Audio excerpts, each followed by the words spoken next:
Jim Palmer immortalized here at Camden Yards. His larger-than-life bronze statue unveiled at Legends Park before yesterday's game.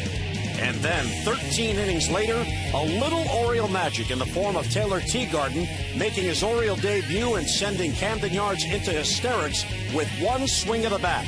And what a better way to end this historic day than with a triple shaving cream pie.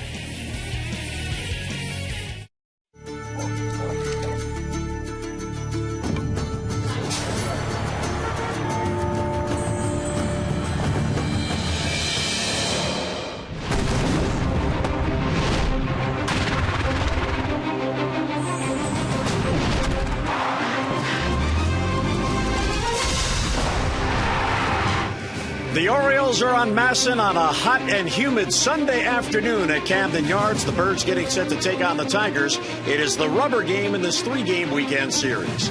And hi, everyone. I'm Jim Hunter. And what a day it was here yesterday at Camden Yards. A much-needed victory for the Orioles. And they did it in a fashion we're accustomed to, not only winning in extra innings, but the manner in which they did.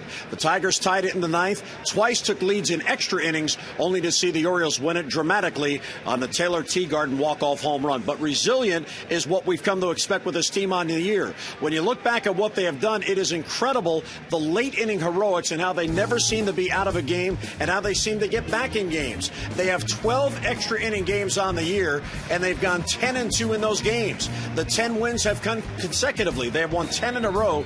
That is the longest active streak in the major leagues. And look at the bullpen numbers in those 10 extra inning wins. 10-0, 4 saves, a 1.63 ERA, 60 2/3 innings pitched. Yesterday, the bullpen had to eat up 7 innings, fifth most come from behind wins, 21 on the year. And because they did come back to win yesterday, 34-0, a perfect record when leading after 7 innings. And Mike Bordick, it really is a good mindset when you know you've done this all year. It doesn't matter. If you get behind, you can come back. And if the team happens to tie it, what the heck? Let's go win it in extra innings. Well, I don't think they want to be in that position too often. I mean, extra inning games are tough. They're tough on your bullpen. They're tough on your whole team, and they've done it quite a bit of times this year. But to have a bullpen as strong as the Orioles have, that's the key to winning extra inning ball games. And we've seen late inning heroics all year. Adam Jones, J.J. Hardy, Matt Wieters, and last night Teagarden gets in the act first day back. So pretty exciting baseball. They don't want to live on the edge that way, but it shows, like you said, they are resilient and they're able to handle that. So today they bounce back. They have to contend with Justin Verlander, but the Tigers have to contend with Miguel Gonzalez. It's the rubber game of 3, Orioles and Tigers. Lineups and first pitch are coming up.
Orioles Baseball on Masson is brought to you by Southwest Airlines. Find our fares online only at southwest.com.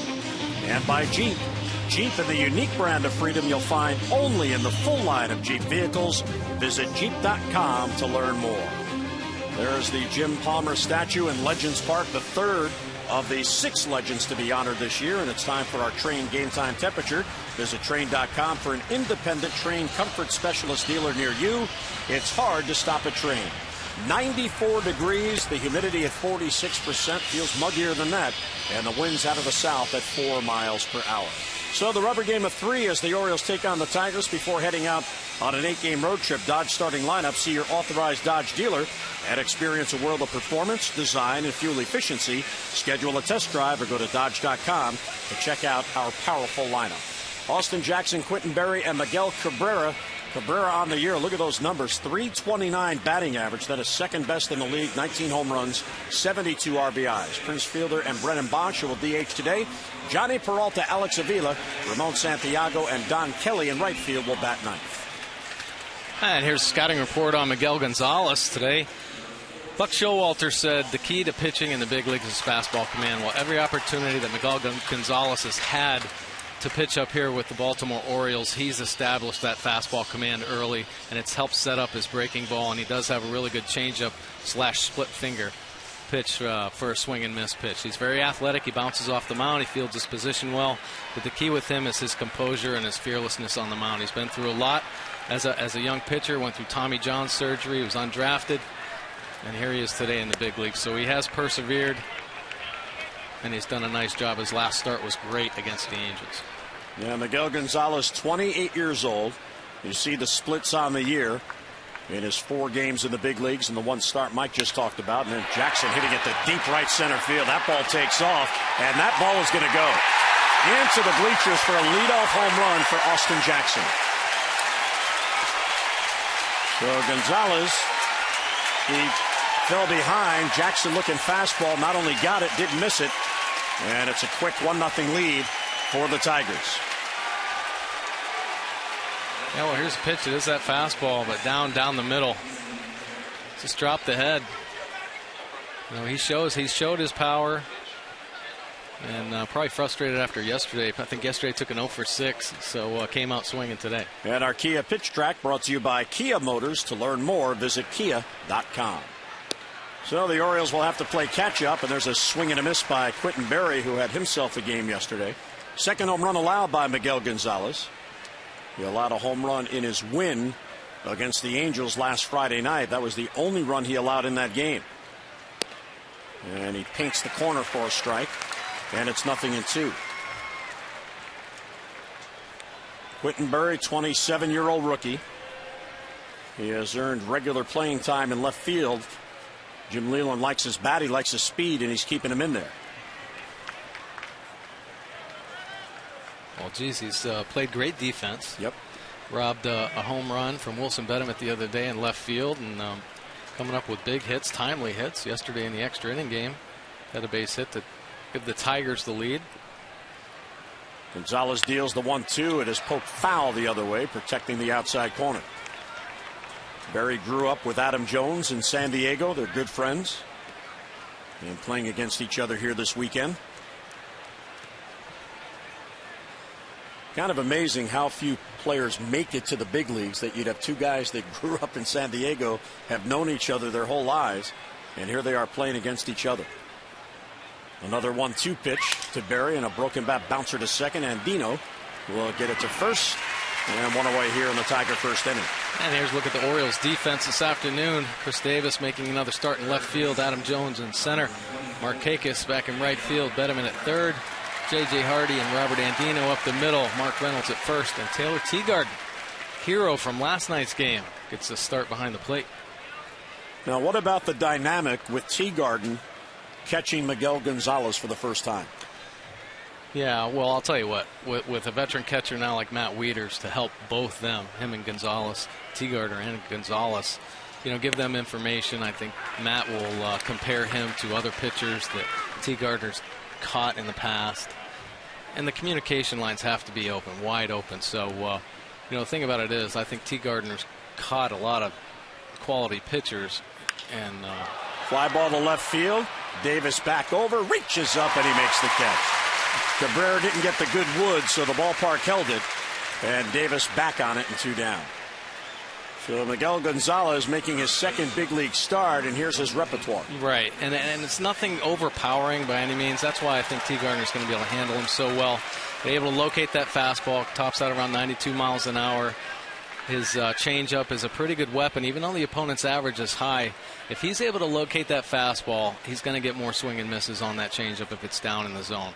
And his other stuff might not be plus, but his fastball is the key that sets up all those pitches. And we've seen 2 back-to-back outs, obviously the first home run, but was able to work Barry, jammed him, ground ball to second base. Fastball in, not scared of Cabrera. Fastball in, gets it off the hands and flies out to Davis and left. He gets ahead of Fielder, 0-1. And there's a ground ball to second base into the shift. Fielder's retired and the inning ends. Tigers do get a run on the leadoff home run by Austin Jackson. We'll head to the bottom of the first. Detroit 1, and here come the Birds.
As we admire the sculpture of Jim Palmer out there in Legends Park, here come the Orioles bottom of the first. South starting lineups. Nick Markakis in that leadoff spot. Not only 3 for 6 yesterday, all 3 hits were doubles. J.J. Hardy, Jim Thome, and Adam Jones with Chris Davis in left. Wilson Betemit at third. Mark Reynolds at first. Taylor Teagarden will catch. And Robert Andino at second base will bat ninth. A scouting report on Justin Verlander this afternoon. Boy, he's a very well-known pitcher. He just started in the All-Star game for the American League. He's got a power arsenal. He can top out at 100 miles an hour. You won't see that earlier in the ball game, but if he does get behind, he might force the issue and hump up, and you may see a triple-digit pitch. But workhorse, 5 years in a row. He's thrown over 200-plus innings. This year, he's already has 5 complete games. 2 of his last 3 starts have been complete games. So he's on pace for another strong year. And, of course, the fact that he won the MVP last year and the Cy Young, only the 10th player in the history of the game to do so. Markakis first ball swinging, fouls it off the mask of Alex Avila. So Markakis guessing that Verlander would come in with a fastball, and he tried to jump on it. Look at those numbers. That's amazing. Left-handers 198, right-handers 203. So that works out to an even 200 batting average against. That is the 3rd lowest in the American League. He's facing a getting hot hitter, Nick Markakis, who has hit in each game since coming off the DL. Hardy and Thome to follow here in the first. And it's off the plate outside, 1-1. Nick actually has a 3-game hitting streak going. He got a base hit in the last game he played before going on the DL. He was 1 for 5 in that game in Toronto on May the 29th. So he has 5 out of his last 15. And he takes a close pitch, and it's 2-1. So Nick Markakis against the Tigers, 481, 7 ribbies. And he has a 6-game hitting streak going against Detroit. All right, and he you know, he's familiar with Verlander. Of course, last night, confidence building. Every time he steps to the plate after being off for so long, I think he's going to be more comfortable. But my gosh, he jumped right in. And it's just been a double machine since he's gotten back with the Orioles. Verlander staying on that outside corner as Buck Showalter and the Birds try to beat the Tigers' ace to get this rubber game, and Markakis fouls it off. Mike talked about the innings that the Tigers rely on with Verlander, and you look at his 18 starts on the year. He has pitched at least 8 innings in 9 of those 18 starts, exactly half. That's incredible durability. Yeah, well, there's another stat that kind of follows along with that. 6 innings or more in 60 straight starts. And the 3-2 is hit sharply to short, but right at Peralta. Markakis retired 1 down in the Orioles' first. And here's a look at the Tigers' defense today. Barry out in left field, Jackson in center, Kelly getting a start in right, Cabrera at third base, Peralta playing short, Santiago second base this afternoon, Fielder at first, and Avila doing the catching. And here is a more relaxed J.J. Hardy after his home run yesterday. Yeah, that was a huge hit, not only for the Orioles, but for him, as he's been kind of mired in a slump. And there's a strike in the outside corner. Well, how do you snap an 0 for 28? Just like that. He moved away from the plate a little bit to begin the second half so he could get to pitches like that. He got one, didn't miss it. And takes a pitch low, 1-1. No, he didn't. And, you know, all the frustration that builds up when you have an extended slump like that. You know, obviously the home run makes him feel better, but he just wants to have consistent at bats. You know, I think the win was huge, but get him going. You know, that was a huge hit, an extra inning ball game. And hopefully his confidence starts growing, and we see the true J.J. Hardy here in the second half. Verlander behind 2-1, sharply hit to third. Cabrera backs up and plays the hop and gets Hardy for the second out and 2 men down. And Miguel Cabrera much more comfortable at third base now halfway through the year. You might forget that he actually came up as a third baseman as a young player with the Marlins, and they shifted him to the outfield, and then he ended up at first base. Yes. So it's not as if it's a foreign position to him, just getting acclimated again. And he moves around so well for a big man down there in the hot corner. His glove position was really good. J.J. Hardy hit that ball hard. His glove was down. He was able to take a little drop step. Tomei swings through it.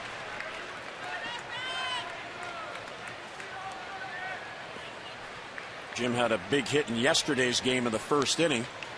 Most home runs against Justin Verlander. Jim Tomei with 7. Third most against any pitcher for Jim. 9 against Reed, 8 against Roger Clemens. You know he's going to break out. That double yesterday, it was the type of swing that I'm sure Jim Presley was thrilled to look at.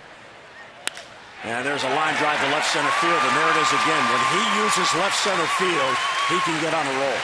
He sure can. He stays on this pitch and down and away. A little two-seam fastball. Well, not his overpowering fastball, but tries to locate. Jim Tomei does a nice job keeping that front shoulder in, tracking it back deep in the zone. Base hit out over the shortstop's head. I saw him in the clubhouse before the game, and I mentioned the double yesterday, which he hit a violent double to the left center gap, and I said, "You really do have tremendous opposite field power." And he said, "Yeah, I really do, don't I?" He's just a soft-spoken guy. There's nothing about him that isn't genuine. Here's Adam Jones. You know, he can pepper that left center gap from the left side like Luke Scott did when he was hitting well for the Orioles. Well, so many great left-handed hitters, they have to keep that front side closed a little bit longer. And I think a lot of them, when they get in trouble, they just, you know, they go back to the fundamentals. And for most lefties and even righties, staying the opposite way, keeping your bat head through the strike zone a little bit longer, keeps you on pitches. Adam Jones fouls it off his leg. And he goes down. He's going to try to run it off. Buck Showalter finally getting some of his players back. That's the last thing you want to see. Yeah, pitch down and in. Ooh, right off the foot. Inner part of his foot. Yeah, good thing it wasn't on the top of the foot. Still hurts, no matter what, but at least you have the sole of the shoe to protect a little bit. But Showalter's club 4-6 in July, and after this game today, they'll head out for an 8-game road trip. Lately, they've been America's guest. 7-game road trip to close out the first half. Home for 3 days to do the laundry and head right back out for 8 games. Off you go. Ball and a strike on Jones. Tomey at first. Oh, good looking breaking ball. It sure was. And a ball and 2 strikes. Verlander, I mean, I think when you say his name, you just think of how hard he throws and that dominant fastball, but he can pitch and has great feel for a lot of his pitches. He can mix it up. He has a breaking ball. That slider you saw right there. Also a changeup. It's about 10 miles an hour slower than his 95 to 100 mile an hour fastball. And he tried to get him on the same pitch, and Jones lays off to even the count. Well, he has the full complement. How about that? A changeup at nearly 87 miles an hour. Yeah. Pretty impressive. And he can pitch. And you know what's interesting about that? I was reading an article today and actually made news after the All-Star game about why Verlander got hit so hard in his All-Star start. And, he said he just wanted to go in there and show the fans what they wanted to see, him throwing 100 miles an hour, 98, 99, 100 miles an hour. But that's not his game plan. I mean, he is a pitcher, and he's proven that. And no pitcher can come up to the major leagues and just blow guys away with fastballs. And it showed in the All-Star game. So he's very effective mixing up all his pitches, especially early. But the thing about Justin Verlander is, as the game progresses, his fastball speed increases, and it makes it harder, on the hitters to even catch up with it after they're getting used to the 90 to 94 mile an hour fastball that they've seen earlier in the game. Jones just did get a piece to stay alive. It got a piece of Avila. So Adam will get another pitch against Verlander. Well, Verlander, his ERA is at 2.58. That is 4th best in the league. 5 complete games, and as Mike alluded to, he is tied for the most innings pitched in the American League.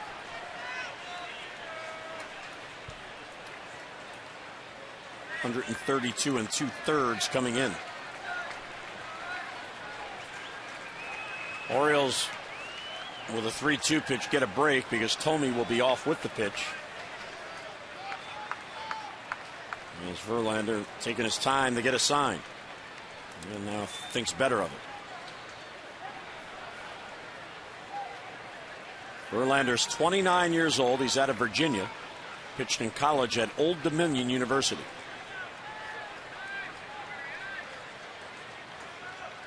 Tomey runs, and the 3-2 is poked foul down the right side. 3-2 slider. Adam Jones. Justin Verlander potentially throw 100 miles an hour. That's respect for Adam Jones, and it shows what kind of pitcher he is, what he can do. He's not afraid to throw his secondary pitches, in a 3-2 count. I think as the game goes, though, and he gets into more of these situations, as you progress through, you're going to see him hump up and liven up that fastball. He likes to settle in and show that he can actually pitch and pitch himself out of trouble. Here's the 8th pitch in the at-bat, and it's low ball 4. So Adam Jones really worked that count. He was 1-2 after 3 pitches, and he works a 2-out walk. Great at bat by Adam Jones. Justin Verlander averages just 2 walks per 9 innings, and here he walks 1 in the first.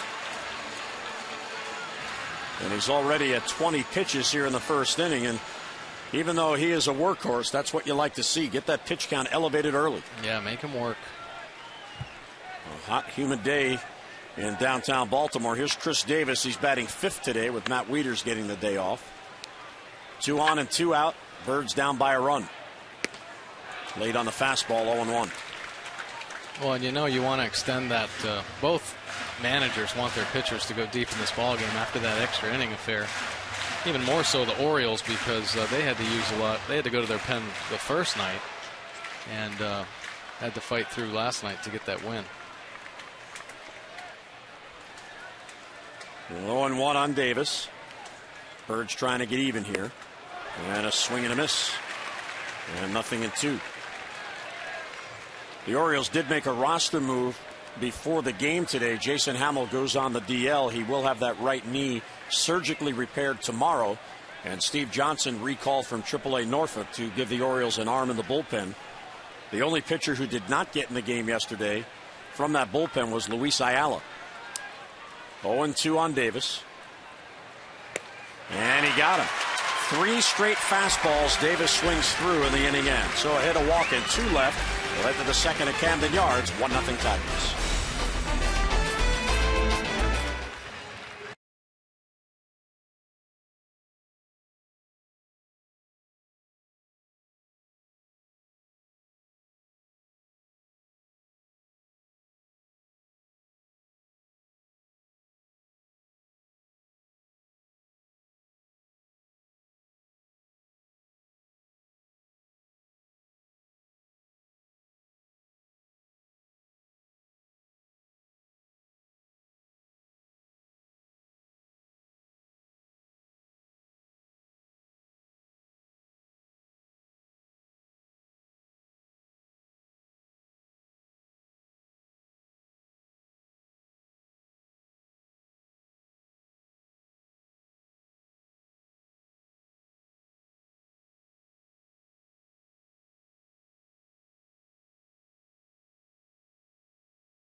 Call for the Luna Double and get your second room of flooring free. Call 877-241-LUNA. There's the center field bar up above the batter's eye. Very popular spot this year at Camden Yards. And, of course, yesterday, Jim Palmer's day, there's his 22 out behind the pitcher's mound.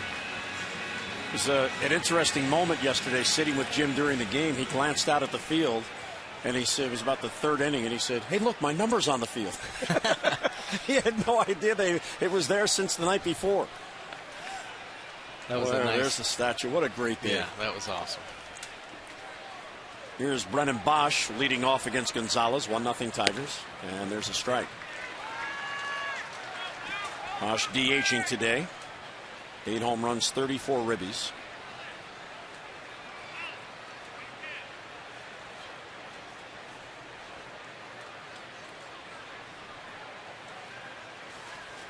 And it's up and away, 1-1. Jim Leyland has 6 batters in the lineup. 6 of the 9 will bat left-handed against Miguel. Miguel Gonzalez makes his first start against C.J. Wilson, stud from the Angels, and now he's matched up against Verlander. Miguel Gonzalez is one of 113 players who have played in the big leagues who were born in Mexico. And he is one of 11 this season. And the Orioles happen to have 2 players on their active roster born in Mexico, with Miguel and Luis Ayala. A ball and 2 strikes on Bosch.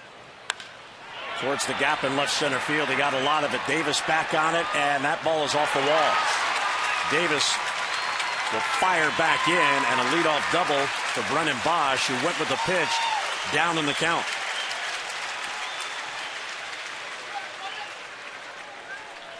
A pretty nice job of hitting right there by Bosch, but a breaking ball down, actually down in the zone, and he just goes down and gets it. Nice job of hitting. Well, Bosch in scoring position. 2 hits in this game for the Tigers. A home run, now a double. And Johnny Peralta's job is to get him the 3rd.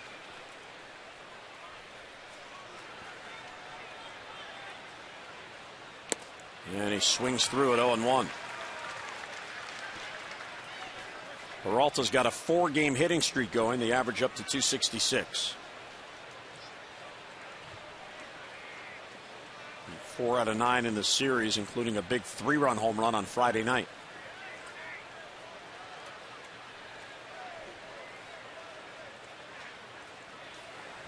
You know, Miguel Gonzalez is an example of a major league organization working together with all of the parts working. You know, Dan Duquette, when he came on, he told everybody, we're going to get pitching depth in this organization. Wherever we could get the arms, we're going to go looking for them and bring them in. 1-1 on Peralta. And Teagarden gets away from him, trying to go to third as Bosch, and he will. So Teagarden tried to knock it down, but he couldn't keep it in front. I think Gonzalez just kind of spikes his fastball. Kicked up a little. Teagarden trying to backhand it. Just kicks away.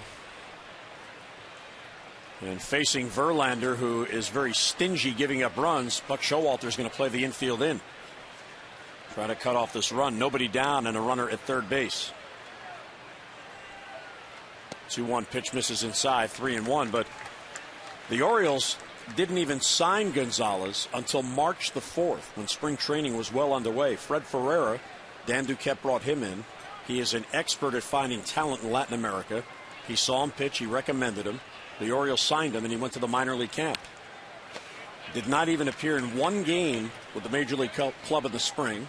Went to AAA, pitched very, very well, and he got noticed. And that's what it's all about. It's depth at your minor league level, making you make a decision.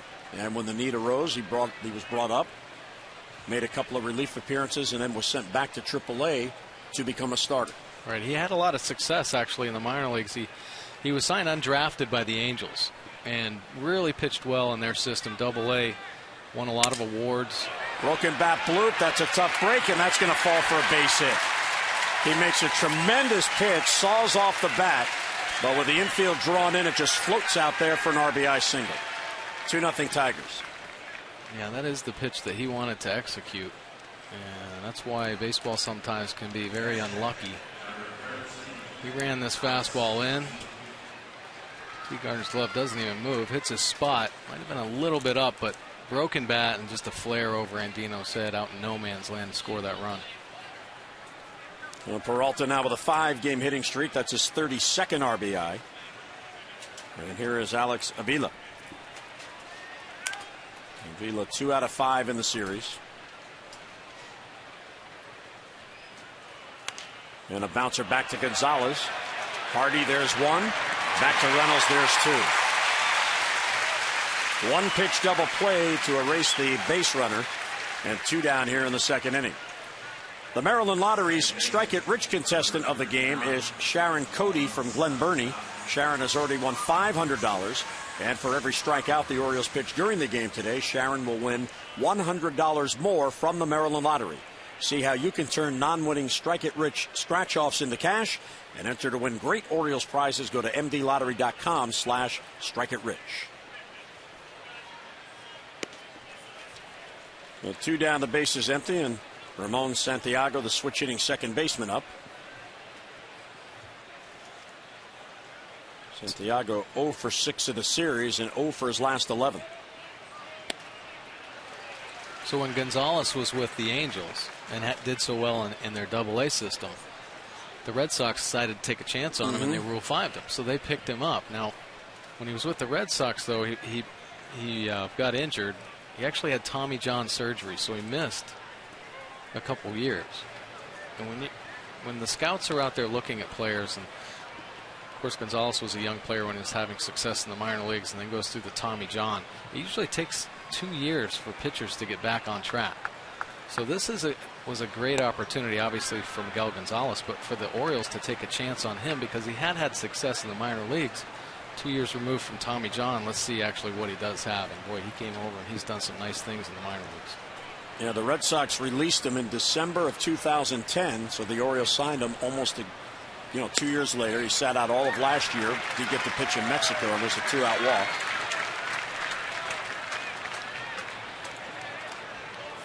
You know, the other thing we're learning with Dan Duquette running the baseball operations now, Dan's not shy about making a move.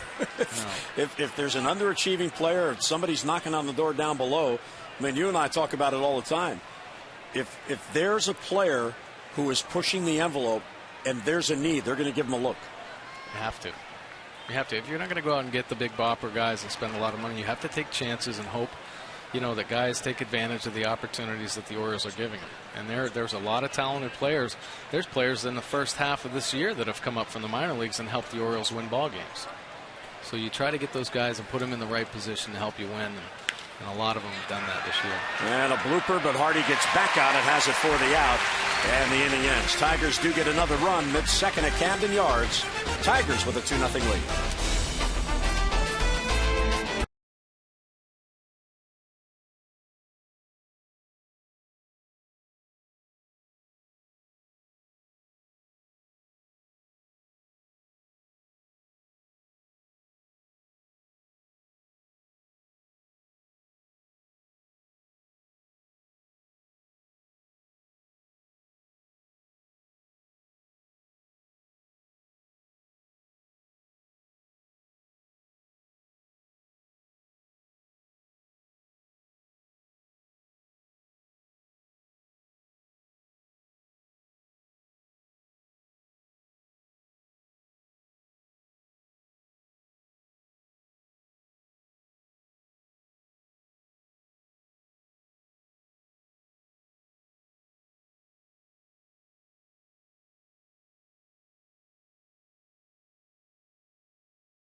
Yesterday, not only the fact that they won the game, but the way they did, worth repeating.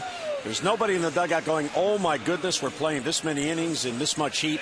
Everybody was enjoying it. They don't take themselves too seriously, and they love the competition, especially against a team with that type of talent and, quite frankly, that type of payroll.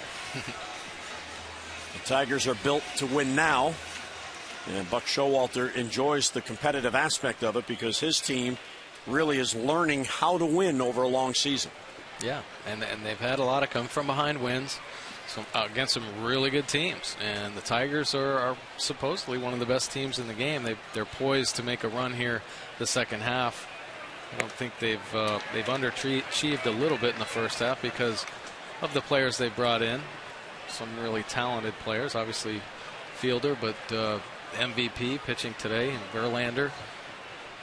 And it's nice to see the Orioles, you know, rise up, not give up, keep competing through 13 tough innings and come out on top.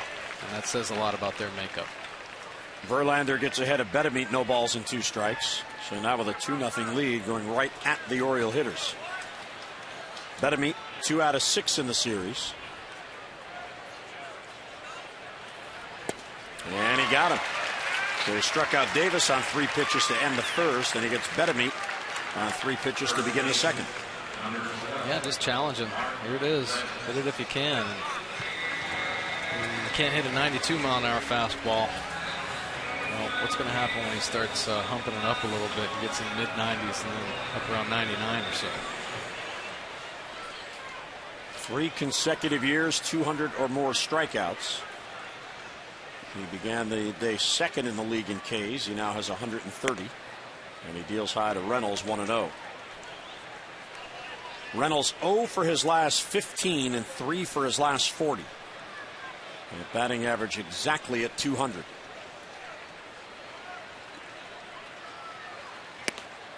And stays inside, 2-0.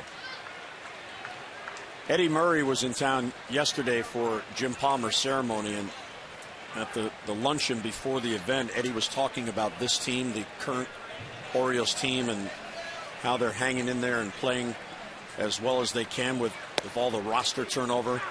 And he made an interesting comment that I found interesting. He said, now when they figure out mentally how to win, the physical part they're getting, they're doing everything they can, but the mental aspect of the game this late in the year, once they get that, they're going to be onto something.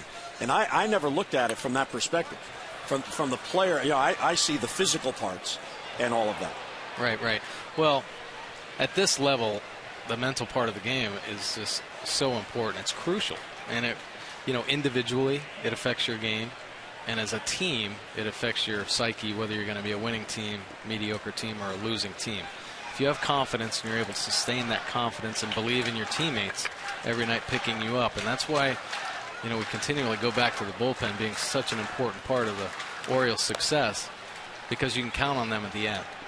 So you keep grinding through a ball game, and even if you have to go into extra inning game, they're going to be there to shut down the opposing team and give your offense a chance to win. And if you're ahead more times than not, they're going to keep the lead for you. So just an overall confidence and how to approach the game on a consistent basis and have it sink in that you are winning. You can win consistently. That's when it takes over and you become a confident player and a confident team. Reynolds down on strikes, so back-to-back Ks, 3 in the game now and 2 down. We've seen some fastballs, and there's a good look at his breaking ball right at the bottom of the zone. Excellent pitch.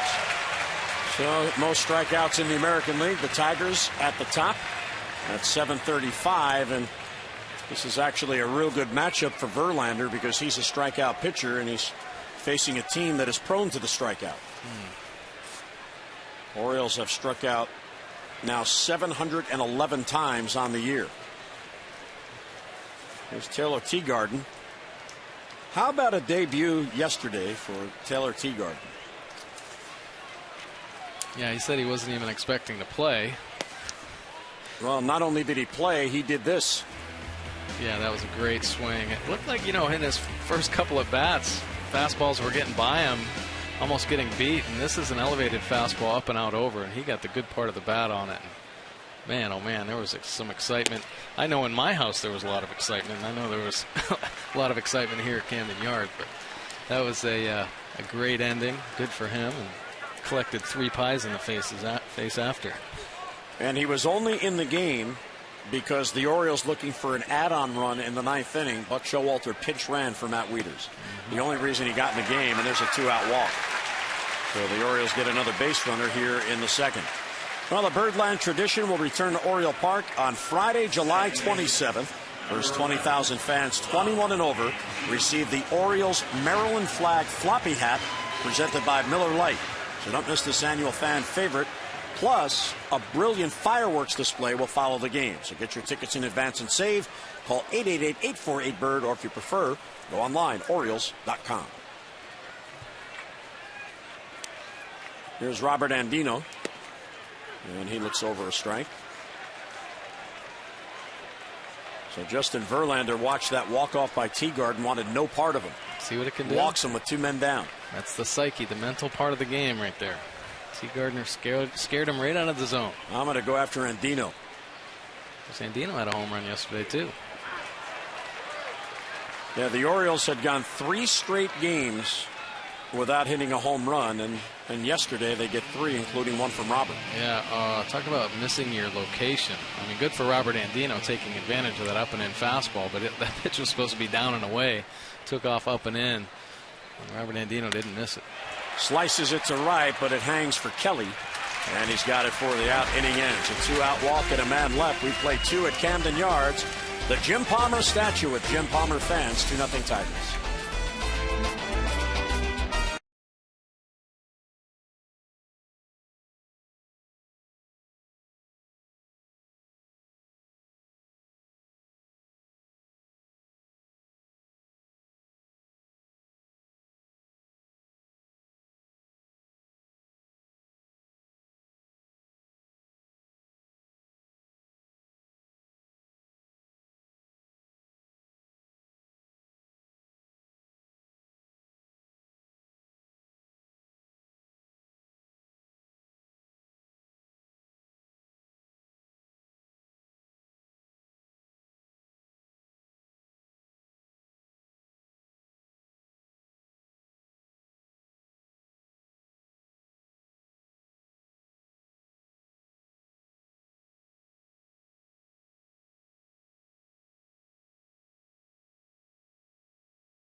Orioles baseball on Masson is brought to you by Verizon Fios.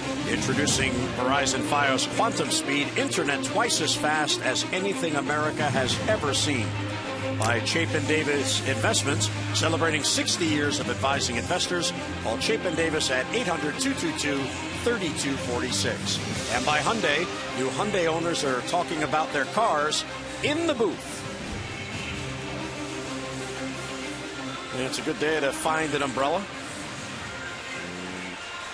There is Jim Schwartz into Mount St. Joe's. Now he's the head coach of the Detroit Lions, and a couple of weeks before training camp, getting in some baseball. Now let's see, he's probably an Oriole fan, but he's watching the Tigers, and that's his new hometown. Yeah. Well, he doesn't have a shirt on, or he may have a hat down there. Maybe later in the game we'll get the true colors. We should send down a hat. Send him an Orioles hat and see what he does. Austin Jackson takes a high fastball, leading off in the Tiger third. Miguel Gonzalez now at 29 pitches. He allowed a leadoff home run to Jackson and a leadoff double to Bosch in the second. Austin Jackson really having a good year. Began the day 5th in the league in batting.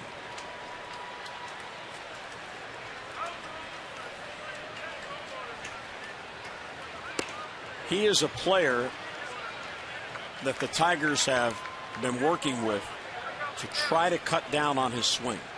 He's strong enough. He's a leadoff man with a lot of speed. Gonzalez falls behind him 3-0. And there's a strike. The last 2 years, he has struck out 170 and 181 times. He's only at 68 this year, and that's an improvement. Oh, it sure is. And again, you put the ball in play, good things can happen. And he came in batting .323, and he draws a leadoff walk. So Gonzalez has now walked 2, and the leadoff man has been on in all 3 innings in the game. When the Birds get back to Camden Yards next Tuesday, they'll take on the Tampa Bay Rays, so don't miss Ollie's Bargain Night, presented by Ollie's Bargain Outlet. Every Tuesday home game, all the upper reserve seats are just $9 in advance. So don't miss this great way to back your Birds and save. So get your tickets, 888-848-BIRD, or visit Orioles.com. Here is Quentin Berry. Let's see if Jim Leyland plays for a sacrifice to get Verlander another run. Nope, he's going to swing away, and he misses. Well, you can be a little bit more aggressive here in the early part of the game. They're already up 2-0. That hole's open for Berry to try to utilize with Jackson at first base.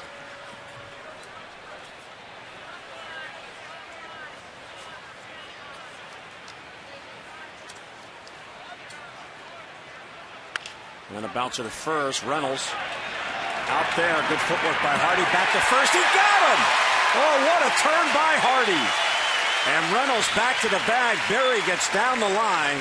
And the Orioles turn 2. Yeah, beautiful double play.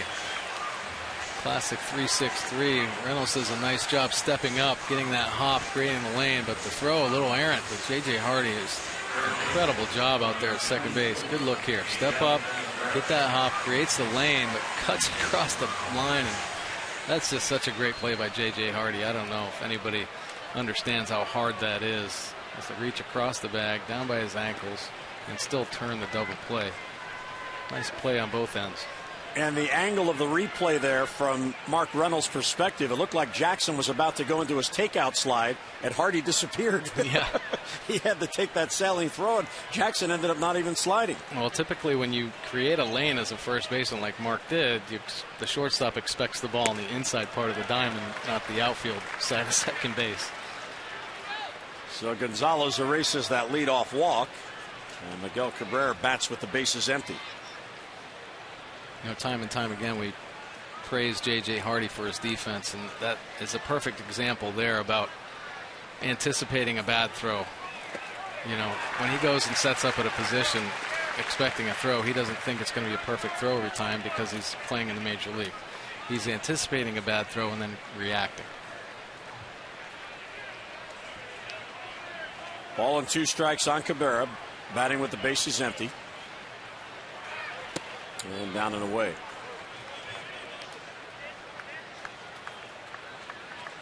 Batting average on the road, second highest in the American League, trailing only Texas, and they're trailing only Texas in overall team batting. Tigers are second in the league.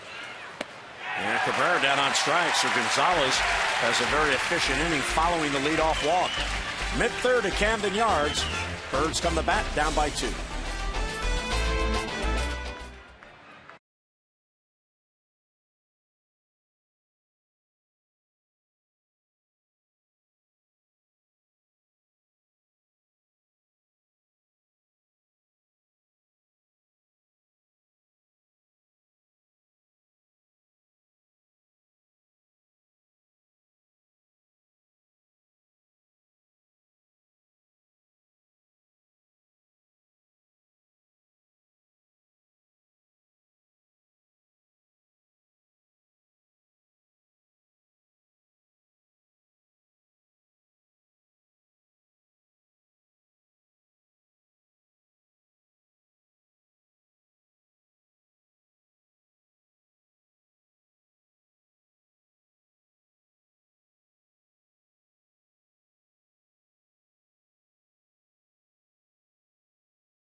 Justin Verlander and the Tigers with a 2-0 lead on the Orioles. Birds coming up here in the third. Let's get a look at our Inside the Numbers, brought to you by Kia Motors. To learn more, visit kia.com. Most complete games in the American League. Justin Verlander already has 5. Jake Peavy of the White Sox 4. Brandon Morrow now on the disabled list 3, and 5 others have 2. And 5 nowadays is a lot more than 2, the way managers use bullpens. Yeah, it sure is. I mean, Verlander's more of an old school type pitcher, wants the ball. You know, if it's a close ball game, he feels like he's better than anybody else, much like Jim Palmer talked about in his speech. I mean, Jim Palmer, 211 career complete games, just blows your mind, but there's nobody better than him, so why go to the bullpen? He can get the guys out at the end of the game better than anybody else. Strike to Nick Markakis on the inside corner. Nick looks perplexed by the call of Tim Timmons. Nick bounced out his first at-bat. Hardy will follow, then Jim Thome in the Oriole third.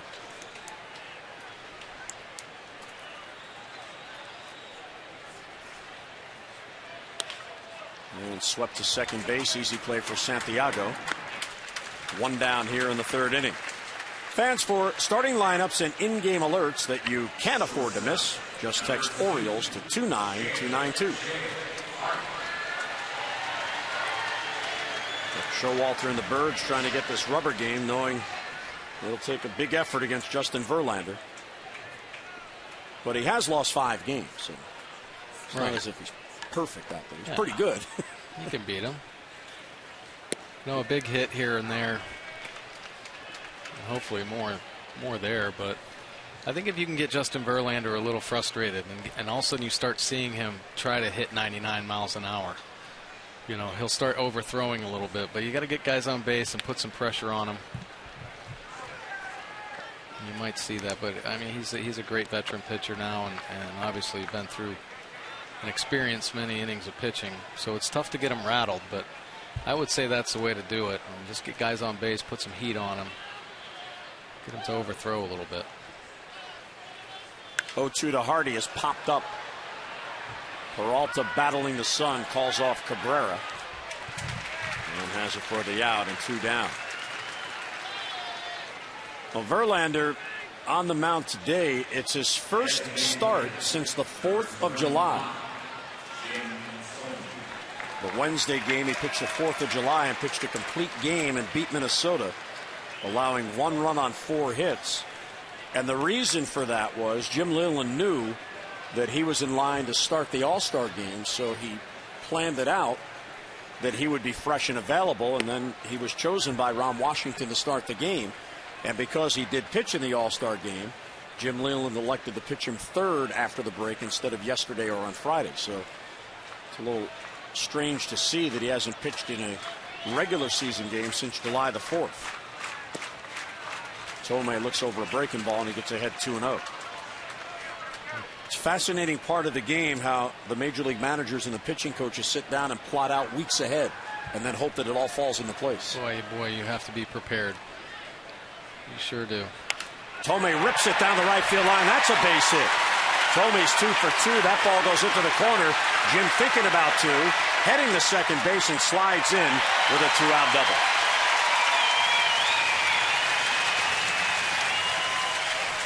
So his bat, Mike, is starting to come on. Boy, you talk about not losing bat speed. Fastball in, and boy, he gets the bat head to that, stays behind it really well, drives it down the right field line, and I think he still might be thinking about 2. There he is, safe at second base. Did you feel that rumble up here? So Jim Tomei, his second multi-hit game as an Oriole, and he gets in scoring position with 2 down for Adam Jones.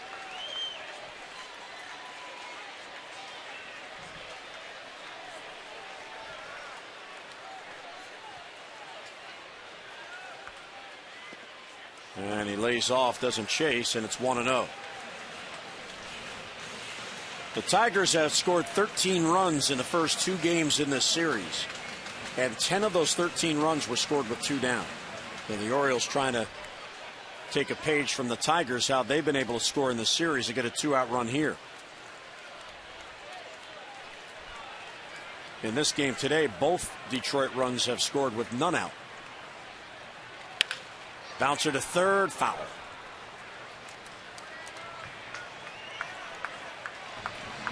He's really mixing up his pitches. A lot of back-to-back breaking balls to Adam Jones.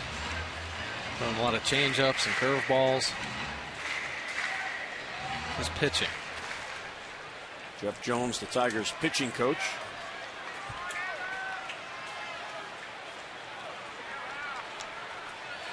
One and one on Adam. Representing the tying run at the plate. Bounce to first, but right to fielder who was wide of the bag. Prince will go to the bag. Jones retired, and the inning ends. So a double a man left. We'll head to the 4th on a beautiful Sunday downtown. 2-0 Tigers.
.2110 Utah Street, presented by Southwest Airlines, returns to Camden Yards Saturday, July 28th.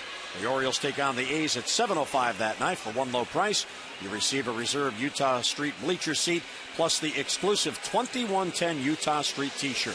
Now, space is limited, so join your fellow fans of Nick Markakis and Adam Jones. 888-848-BIRD, or go online, Orioles.com.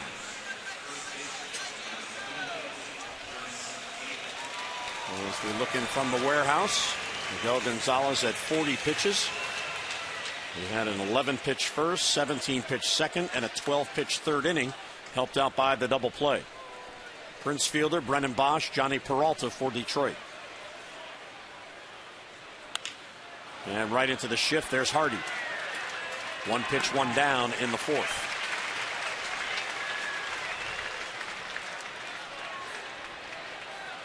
When we talk about Gonzalez's composure, we were talking about that at the beginning of the show, and you know, so many times this year we've seen young pitchers, their problem is not being able to minimize the damage in a big inning.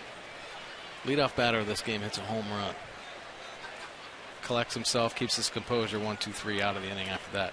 Leadoff batter in the 2nd inning, double. Bosch hits a double. He eventually scores on a single by Peralta, but boom, throws a double play pitch, gets out of that inning.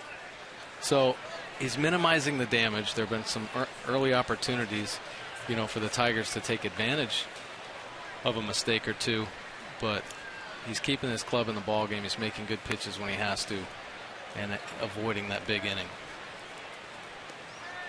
Well, that's a good point, because when you have a runner at third, as he did in the 2nd inning after the wild pitch, runner at third and nobody down, it's likely that runner's going to score. So worry about the hitters at the plate. He's been helped out in this game by a couple of double plays. Check swing and appeal to third. He went too far. Ed Hickok said so. A ball and a strike on Bosch. 5 ground balls already thrown by Gonzalez, and 2 of those have turned into double plays. Yeah.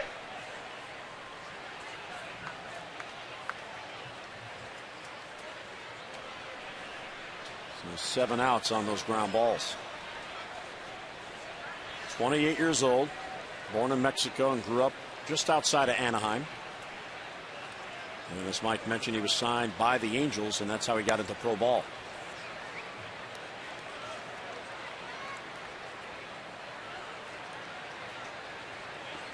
He pitched very well in AAA, and that's how he got noticed.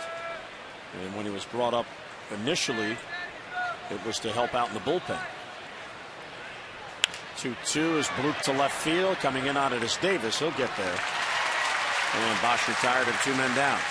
This day in baseball history brought to you by Ocean City, Maryland. Make memories of your own this summer. Book your vacation at OCOcean.com. Back in 1960, Brooksy became the first Oriole to hit for the cycle. The Orioles defeated the White Sox 5-2 at Comiskey Park. And it was so wonderful yesterday to have Brooks on hand. So good to see him. He looked great.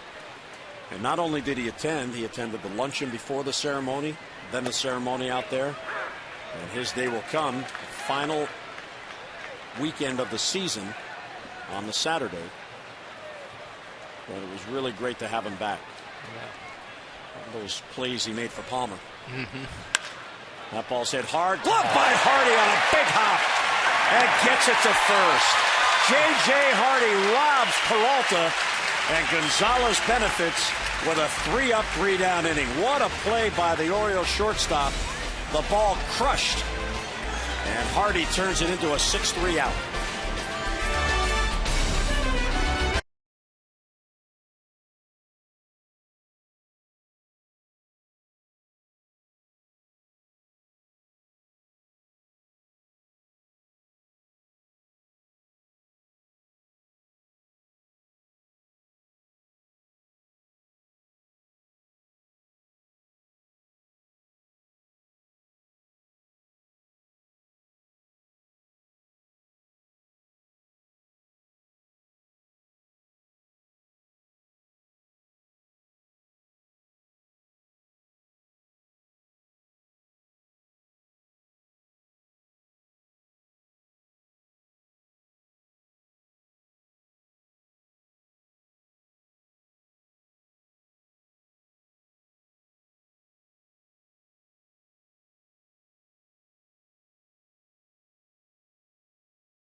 Orioles baseball on Masson is brought to you by AT&T 4G LTE with speeds up to 10 times faster than 3G. AT&T, rethink possible.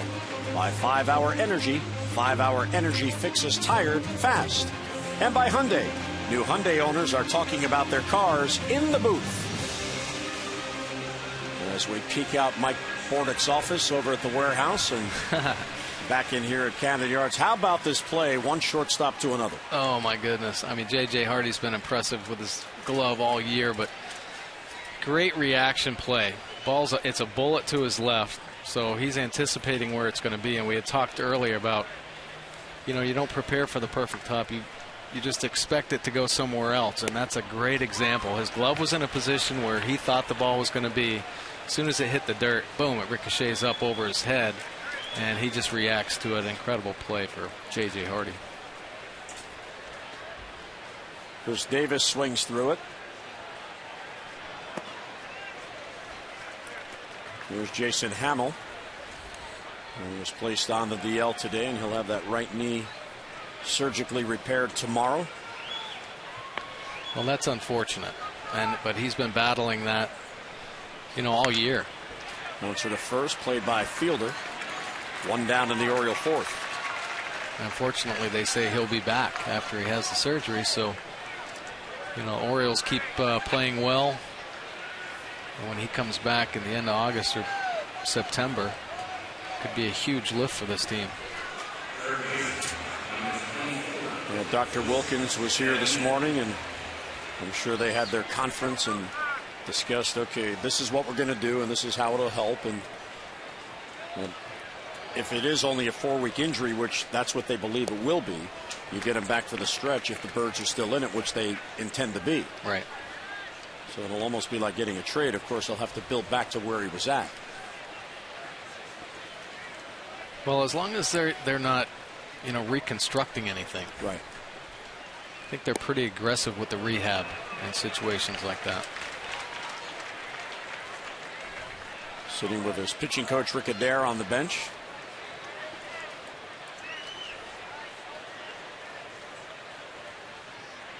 And the 0-2, and Betemit down on strikes. Tough day for Betemit. He has seen 6 pitches, and he has struck out twice. 2 down. Well, here we are in the 4th inning, and 96-mile-an-hour fastball is hardest fastball of the game so far by Verlander, up in the zone. Just can't catch up to it.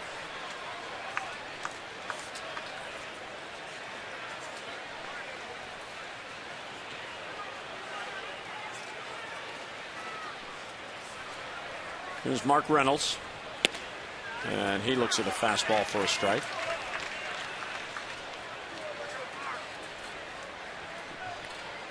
Mark struck out his first at bat.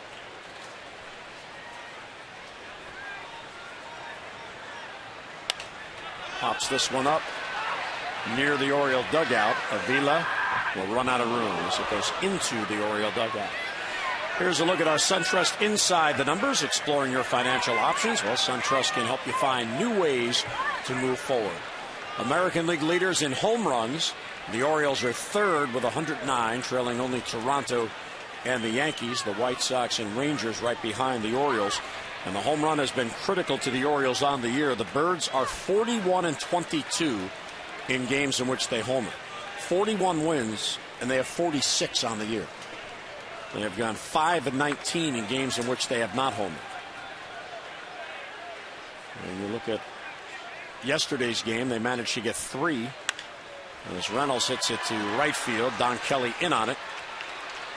And he has it for the out. So Verlander has a 3-up, 3-down inning, his first of the day. We played 4. Miguel Gonzalez going back to work, down by 2.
The Fiat 500, more than 500,000 ways to customize yours. Visit fiatusa.com to build your own masterpiece. Well, or we could just go drive that one home. Horty, there's two there. We're in. One for each of us. There we go. 2-0 game as Miguel Gonzalez battling Justin Verlander here. 2 runs on 3 hits for Detroit. 48 pitches to get through 4 innings. He had an 8-pitch, 3 up, 3 down, 4th inning. And 11 of the 15 batters to come up, he has been ahead, strike 1.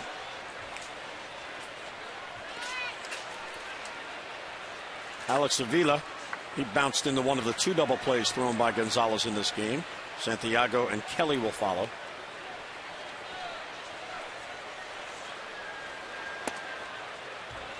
And ball 1. Well, when he gets ahead, they bat 139. When he falls behind, they bat 273. Yeah, I mean, it's a key for so many pitchers, getting ahead and then able to use your secondary pitches. But for him, that fastball location, getting ahead with strike 1, he isn't afraid to double up that fastball inside. If he can throw for a strike first, he might get a chase and get a broken bat on another one a little bit more inside.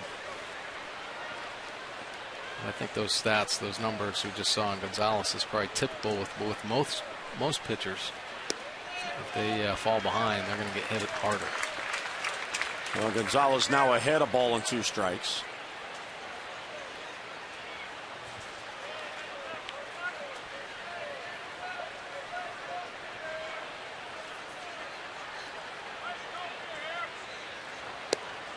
And this is inside.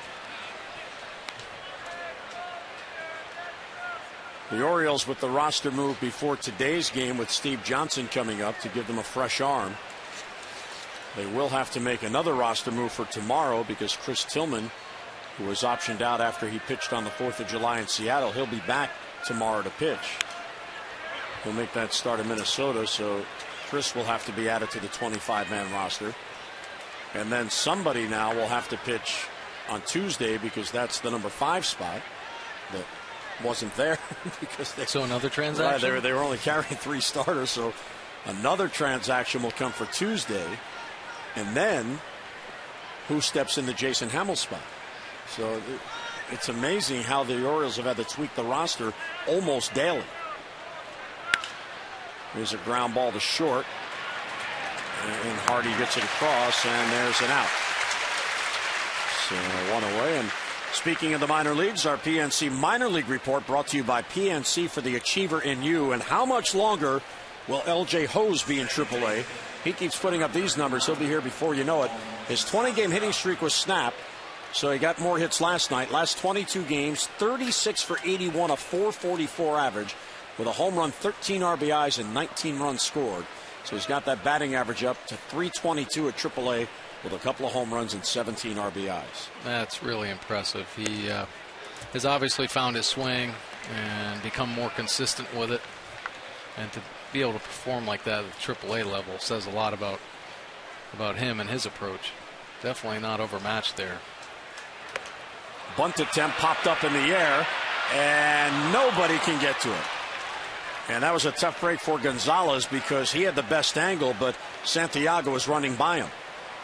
So it'd be a foul ball and 0-1. Yeah, usually when a ball is bunted up that high in the air, that's going to be an out. But yeah, Gonzalez got held up a little bit by Santiago, and Reynolds and Teagardner just couldn't get there. We're told that Zach Britton has been confirmed to make the start Tuesday, so he slides into that number 5 spot. Mike Bordick may be the pitcher Wednesday to take Jason Hamill's spot. That's what I'm told. Word on the street. You pitch BP every day, you're stretched out. Oh, yeah. But somebody will have to come up to make that start unless that starter comes out of the bullpen. And let's not forget, Steve Johnson was brought up today, and he has been a starter. Yeah. So they could, if Steve stays and is still around Wednesday, there's Steve in the bullpen. It could slide to him.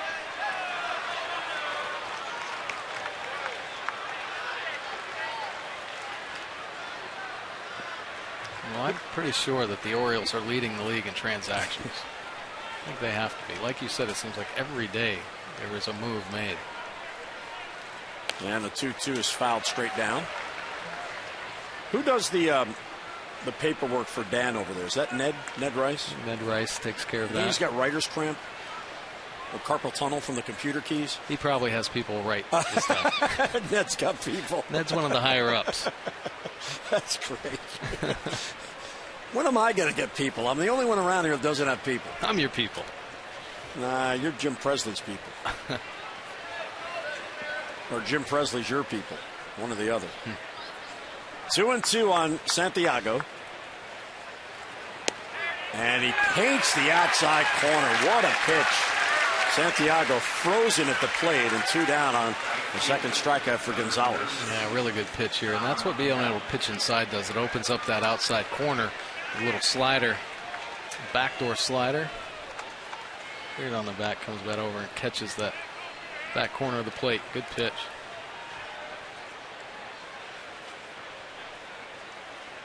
Now 2 down. And there is strike 1 to Don Kelly. 7 in a row retired by Miguel.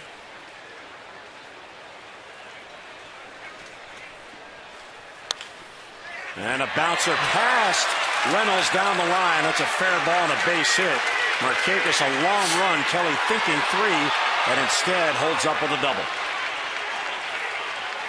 Nice effort by Mark Reynolds. The full dive, but it just got by him. It was hit sharply. Yeah, it was a good pitch, a little sinker, and well, he gets on it right down the line. Great effort by Reynolds. Markakis tries to barehand, a little slip at the end, and if Kelly had his head on a swivel, he might have been able to get the third base on him. It looked like Nick's cleat slipped on the rubberized warning track out there. So 2 down. Here's Austin Jackson, the leadoff man, up for a 3rd time in this game.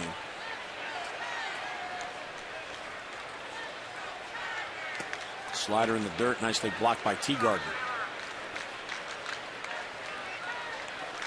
You know, that's the hardest thing for a catcher that hasn't caught a pitcher before. Just being aware of actually what his stuff does. I mean, I think any catcher can stand in there and catch a fastball, slider, or changeup. But in certain situations, knowing what the pitcher is trying to do for it, is he going to get the extra bite on that slider? So that was a really nice athletic play there, blocking that slider in the dirt by Teagardner. Well, the Orioles had that need for a reliable backup catcher, made the trade to get Teagardner. Unfortunately, he had the back issues in the spring. And because he was trying to get back sooner than later in the spring, he didn't have the availability to go work with the pitchers. He must feel as if he moved to Sarasota. Oh, my. Yeah, down there rehabbing so long. Forever. 3-0 on Jackson. And a high fastball for ball 4.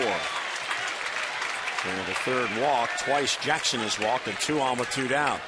The Mid-Atlantic Sports Report is back tomorrow, 5 to 6:30. Tom Davis, Mel Anton, and Dave Johnson and Phil Wood. They'll have all the latest Orioles news and headlines from around the majors. The Mid-Atlantic Sports Report tomorrow at 5 right here on MASN.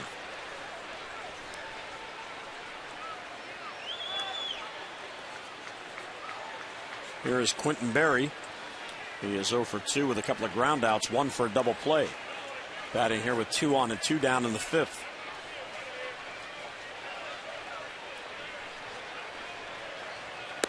There's a strike.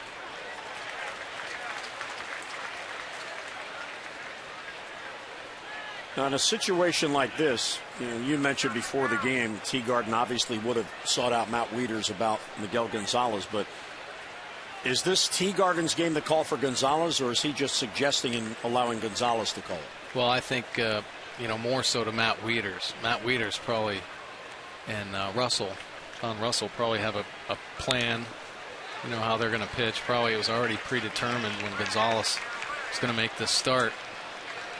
So Teagardner, Wieters, and John Russell got down and said, this is the game plan. This is how we're going to pitch these guys This is what Gonzalez's strengths are. You know, if you have to, just go right back to his strengths, which usually they should do anyway. So I would say that meeting is how they're going to pitch, and probably they're having meetings in between the innings. Right. You know, because they had a Berry 0-2. And he doesn't chase, a ball and 2 strikes.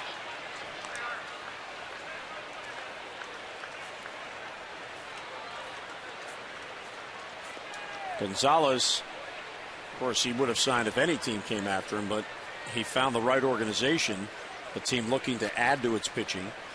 And because of the injuries and ineffectiveness of others, he's the one that grasped that opportunity. The 1-2 is outside, 2-2. So the 2 pitches he tried to get him to chase were too far off the plate, and Berry lays off. Well, and he had prepared himself for these opportunities. He did a great job in AAA. Opened some eyes, like you had mentioned earlier. And when they call down there, hey, who's throwing the best? Mike Griffin, the pitching coach, says, hey, you know, Miguel Gonzalez is doing the best job. He's the most consistent. Steve Johnson, he's been consistent. Boom, he's in our bullpen today. So they make those calls down. Sokolovich, sure. Find out who's throwing the best. Who can you rely on, you know, to throw strikes. Sokolovich was the guy in spring training that Buck kept using, and we're all wondering, who's this guy? He seemed to be on every trip, getting in the games because he kept impressing, and they wanted to get a longer look at him. And here he is. The 2-2 to Berry, swung on and missed. He got him. So Gonzalez gets out of it, a double a walk at 2 left. We're through 4.5 at Camden Yards. Tigers holding on to a 2-0 lead.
As the Tigers hold a 2-0 lead on the Orioles. Birds coming up in the bottom of the 5th. And hi, everybody. Jim Hunter and Mike Bordick. And a real big bounce-back game by the Orioles yesterday, winning that game in extra innings. Now trying to get 2 out of 3. It's tough with Verlander on the mound, but Miguel Gonzalez keeping them in the game. He's done a great job. Why, what an inning. Last inning was, after that leadoff home run to Jackson, you think, oh, my gosh, he's going to lose his composure. But he has settled in and thrown a nice job. Actually pitched around Jackson, I think, in that last inning to get the force and not have to face Cabrera and Fielder coming up. So now he gets to face Cabrera and Fielder in the next inning with nobody on base. So yeah, and the Orioles are trying to be patient against Justin Verlander, but sometimes that works against you because he's so good. At least the pitch count is getting elevated. It is getting elevated a little bit, but you know, this guy's been through the battles, so it's going to be tough. You hope to get a guy on base and a good swing on the ball, maybe a home run. So you just got to keep battling against him and try to take advantage of the very few mistakes that he makes. Well, it's the rubber game in this 3-game series. We'll go to the bottom of the 5th. Taylor Teagarden will lead off against Verlander, and there you see the pitch count at 59 as he goes to work here in the 5th inning. And Dino will follow, and then Nick Markakis, the leadoff hitter. And there's a strike. Time now for our AT&T Mobility Trivia Fact. Taylor Teagarden, a walk-off home run in his second at-bat in the first game with the Orioles yesterday. He was only in the game because there was a pinch runner for Matt Reeders. Became the first player in franchise history to hit a walk-off home run in his first game back with the club.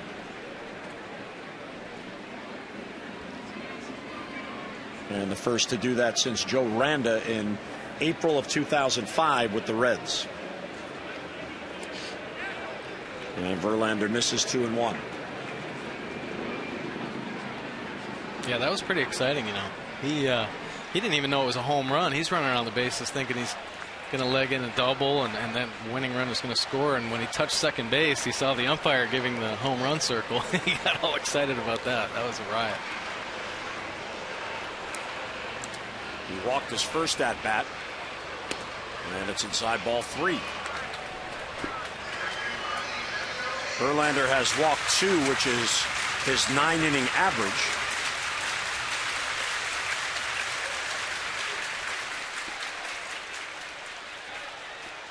Teagarden trying to get on to lead off an inning, and he fouls it back. That's one thing Verlander has done a good job of. Each leadoff hitter in an inning has been retired. Markakis in the first, Betemit in the second, Markakis in the third, and Davis in the fourth. And there's where that home run was hit. Just to the left of the SK sign. It hit the roof of the Brownstrew shed out there. Very good. Teagarden to center field. Jackson broke back, now comes in, and he has it for the out. Teagarden retired and 1 away. So all 5 innings, Verlander retires the leadoff hitter.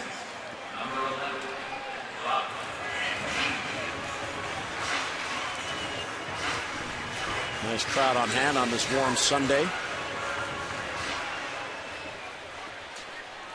Orioles hoping to head to Minnesota off a win and winning a series. And Dino takes low, 1-0.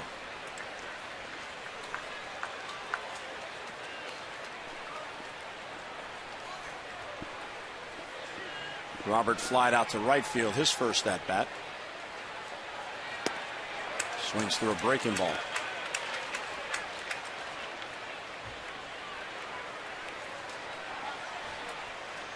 Yeah, Cabrera's played a nice third base, but I would love to see somebody lay down a bunt on him. Just try to push the issue a little bit. A little pressure on the defense and on Verlander.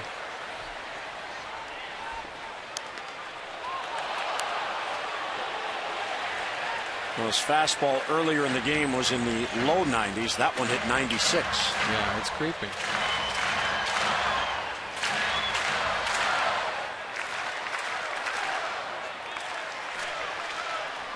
One and 2 on Andino. Right to the shortstop Peralta. And 2 down in the Oriole 5th inning.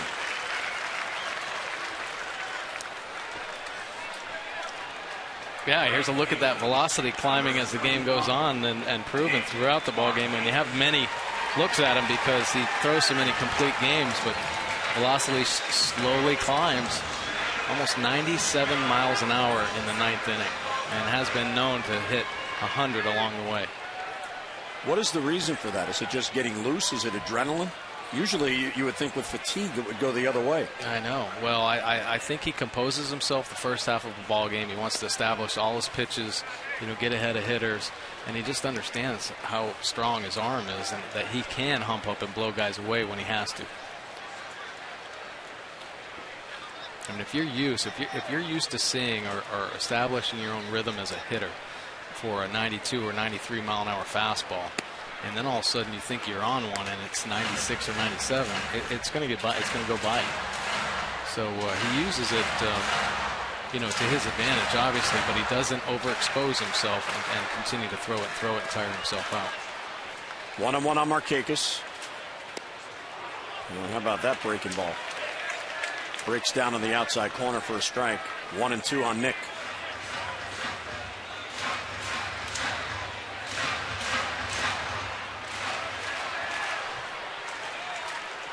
The Orioles have just 2 hits in this game, both owned by Tolman. Now off his foot. Total of 4 base runners against Verlander, 2 hits. Tolman has a single and a double. Jones has a walk and Teagarden has a walk, and that's been it.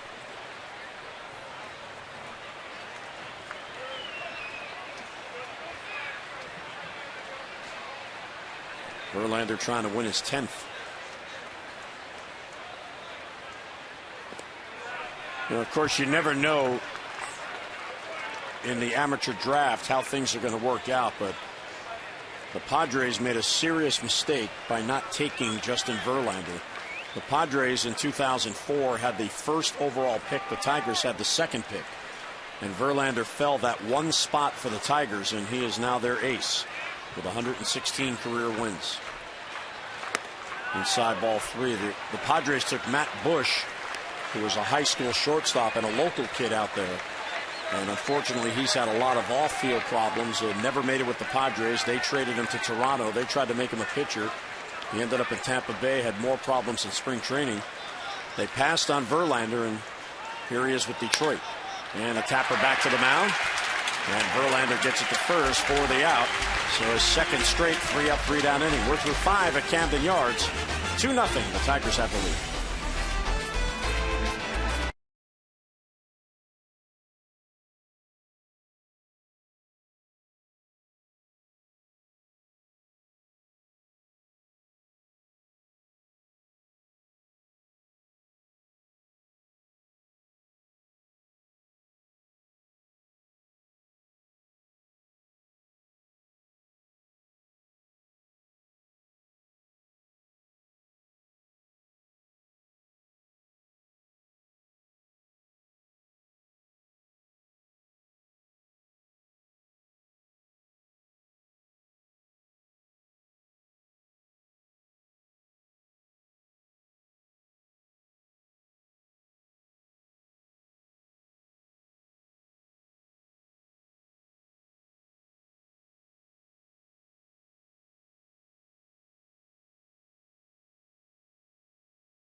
Highlights this afternoon. First inning, Jackson takes Miguel Gonzalez deep to right center.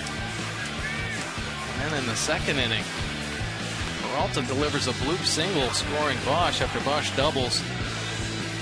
But then the Orioles defense starts to sparkle and help Gonzalez out. Nice 3-6-3 double play by Reynolds and Hardy, and J.J. Hardy ranging up the middle, flashing his glove. Super play right there by J.J. Hardy. Here's the game summary. Tigers on top. Pretty good pitcher's duel. Miguel Gonzalez keeping the O's in it against Justin Verlander as we head into the 6th inning. Jackson with that home run in the first. Verlander, the 5 innings pitch, only giving up 2 hits. And Miguel Gonzalez, 4 hits with the 2 earned runs. There's a good way to stay cool. You know, we could use a couple of those. I could use a fan like right here in front of me. It's nice and it's toasty warm in the booth today. Miguel Cabrera, first ball swinging, slices it down the line, foul. Cabrera is in his 10th big league season, and he's only 29 years old. He signed with the Florida Marlins at that time, out of his native Venezuela. I think he is the best right-handed hitter in the game. I know Pujols is over there with the Angels who came over from the National League, but just his composure in the box, never ever tries to do too much, and his numbers are incredible. Fouls it back at 0-2. Well, Gonzalez has done a good job on him today. He has flied out and struck out. Miguel Cabrera began his career with the Marlins at 17 years old. And that year, he was already promoted to Double-A. That's how good he was, 17 years old.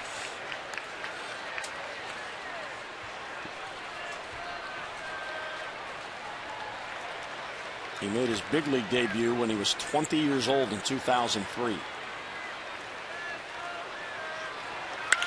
Hard hit ball to Hardy, gloves it again, and gets Cabrera.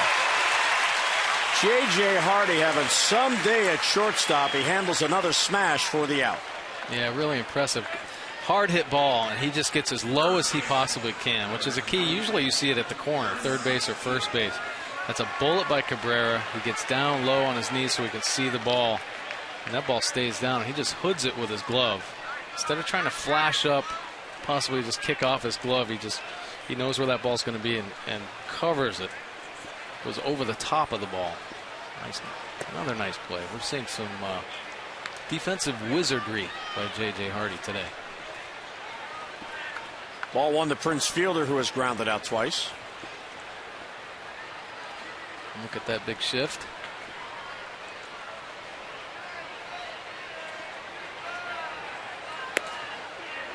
And takes a strike. He thought it was high. 1-1. Strike zone has certainly changed. You see hitters peek back at the umpire on pitches that are around the belt and called strikes. Tim Timmons has had a good day. Very consistent day. Check swing. And it's low for ball 2. Yeah, he has done a good job behind the plate, and it doesn't seem like too long ago when I played, but if you played an extra inning game and then it was a getaway day the next day, it seemed like the strike zone got a little bit bigger. It was almost like speed up rules. 2-1 to Fielder is fouled off the other way. That one rode in on him. So are you suggesting maybe that the umpires may have had a flight? Well, in your playing on day? getaway days, they might have been a little tired with the extra inning game. Oh, okay. There's that Hickox. He had the plate for the game. Angel Hernandez. Or Carlson over at first today. Or excuse me, at second base today. Angels at first.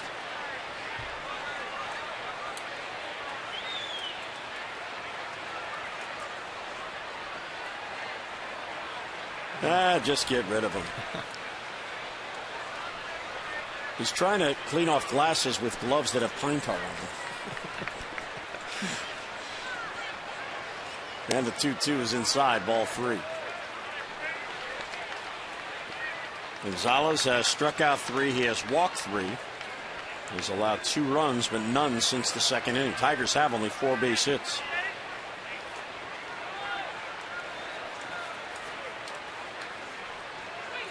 And the 3-2 is outside, ball 4, and a 1-out walk.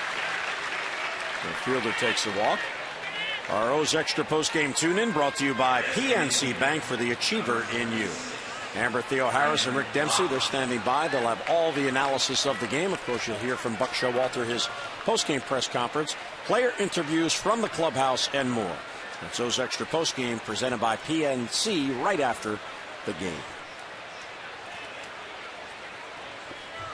Brennan Bosch doubled and scored in the second. He's 1 out of 2.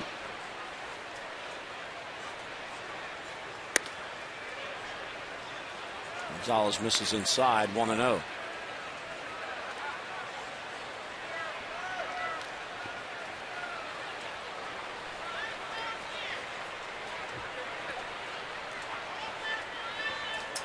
Now, if you're thinking, is Fielder a stolen base threat? He does have 1. I don't think he's in Matt Wieters' class at stealing bases, but he does have 1. Aren't they tied 1-1? Matt Wieters is proud of that stolen base.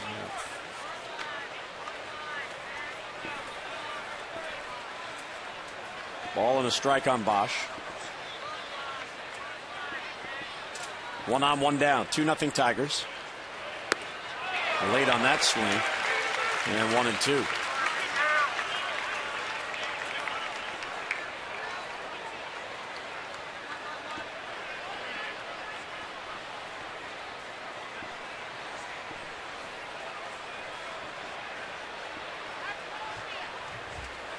Skipper's always involved.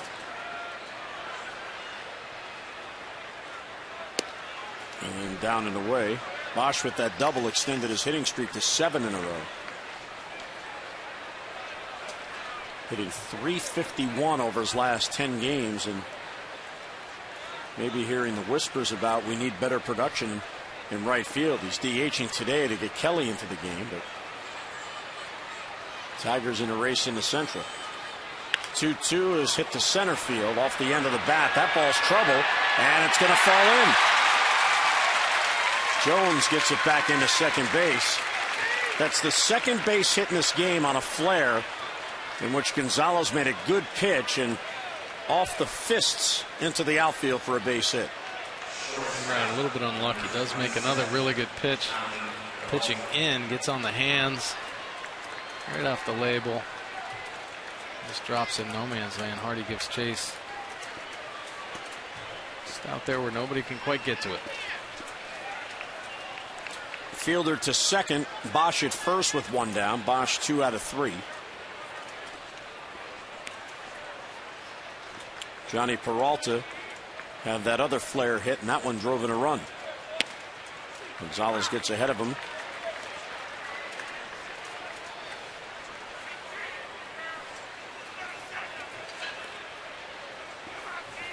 Peralta out of the Dominican Republic. He's in his 10th season, second full with the Tigers.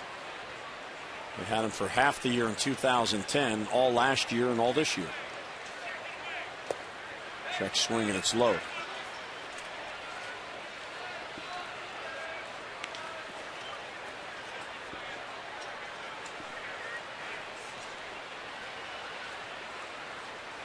Fielder talking it up with J.J. Hardy.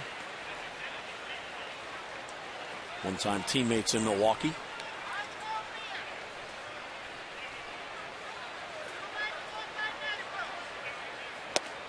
It's a fastball by him, and it's 1-2. And Gonzalez now up to 90 pitches on this hot day. Well, I think Buck's pretty happy that he's gotten him to this point in the ball game, and you know he's one pitch away from getting out of this inning and into the 7th. So much needed getting deep, and both bullpens kind of stretched out. He's ahead of Peralta, 1-2.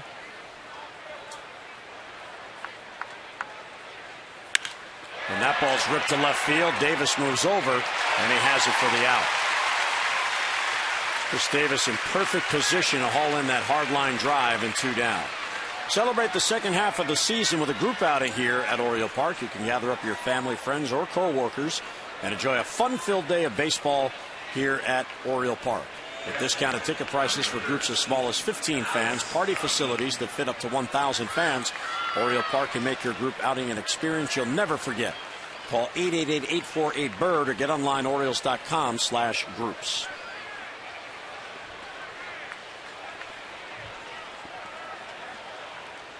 Fans enjoying a summer Sunday at Oriole Park. Alex Avila requesting time, and Tim Timmons says okay.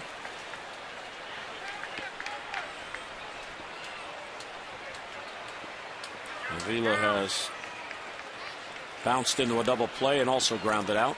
0 for 2.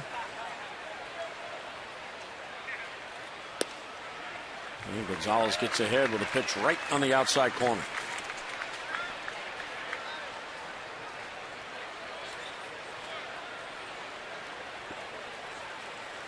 Alex Avila, 25 years old. His dad, Al, is in the Tigers front office. Inside. 17 of the 25 batters Gonzalez has been able to get ahead with strike 1. And he has kept it a 2-0 deficit.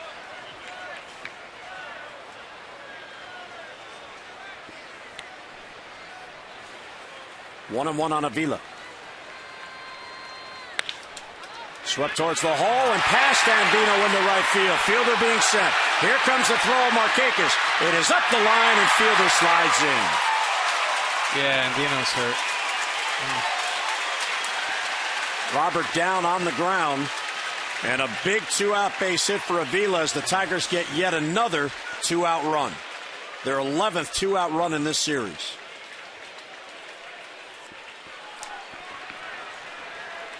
Andino makes a nice effort, but when he lands, obvious pain. That shoulder kind of jarred a little bit. Well, if he has to come out, the Orioles have two infielders on their bench, Ryan Flaherty and Steve Tollison. It is a five-man bench.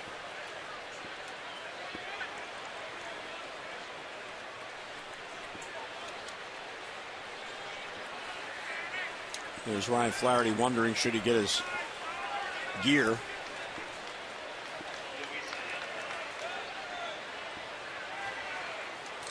There's Tollison right next to him.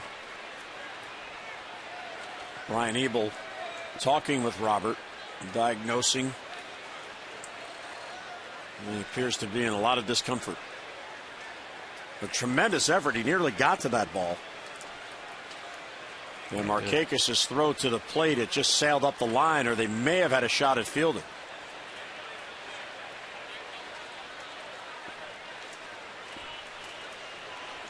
Now they're looking at, it appears, at his wrist.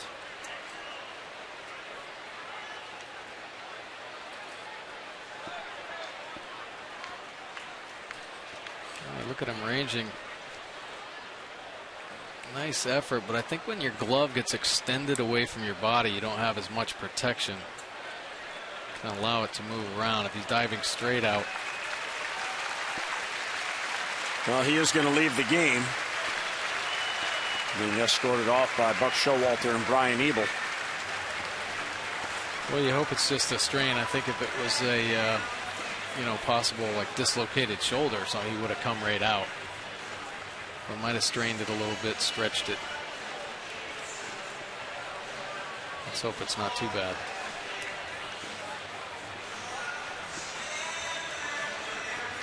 So Andino leaves. Ryan Flaherty waiting for the word.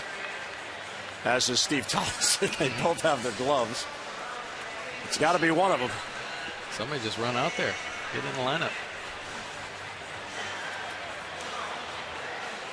And it's going to be Ryan Flaherty. We're both ready. So Flaherty will take over for Andino on defense.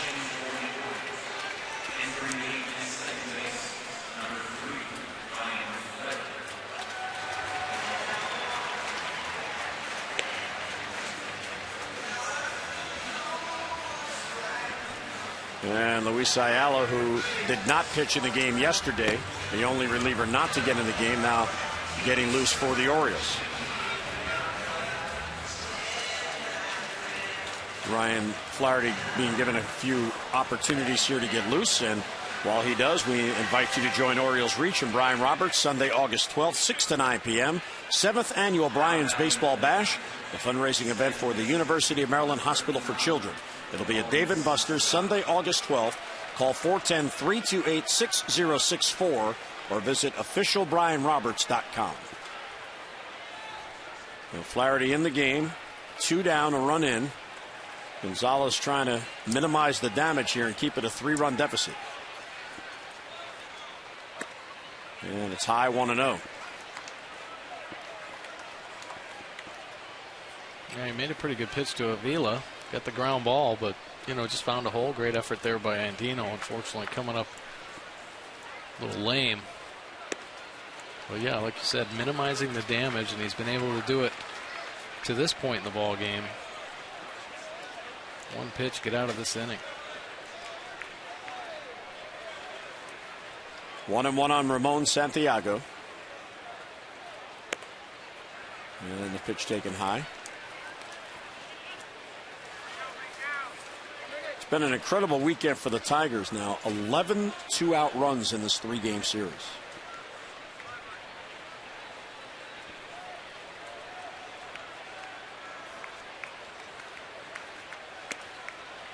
Ooh, close pitch. With 3-1 on Santiago. Jim Leyland's team at 45 and 43, very much in both the Central race and the wild card race. Foul back on the 3-1 pitch. They're 3.5 back of the White Sox in the Central. They had a chance to gain on Chicago yesterday, but the Orioles spoiled that by winning in extra innings. The Indians are in second place, a half game ahead of Detroit in the Central. Pitch number 100 about to be thrown by Gonzalez. Runners go on 3-2 and a ball 4. Wow. Just missed the corner. And here comes Buck Showalter, and that'll be all for Miguel Gonzalez, who really pitched very well on this hot day. And he will leave for Luis Ayala. A very close pitch on that ball 4, but Santiago gets the call. And Gonzalez will leave after his 5th walk. So run in, the bases loaded, 2 down. Miguel Gonzalez will exit. He has kept the Orioles in the game. Luis Ayala coming on. Nice round of applause for Miguel Gonzalez from Camden Yards.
Pitching coach Rick Adair on a job well done, and it was a job well done for Miguel as he goes 5 2/3, 6 hits, 3 earned runs. He walked 5 and struck out 3, and one of those walks has scored, and he vacates the game with the bases loaded for Luis Ayala. Yeah, he did a nice job today and probably earned himself another start. And really, he's been impressive every time he's gone out there. Had to battle through a tough Tigers lineup. But another positive for Miguel Gonzalez, and that does bring on Luis Ayala, who didn't have to pitch last night in that extra inning affair, so one of the fresher arms. And there's a strike. This is a good spot for Ayala because he has pitched a lot, and he has scuffled a bit as of late, so this would be good for the confidence if he can get out of this bases-loaded jam. A little low, and 1-1 the count on Don Kelly, the number 9 batter.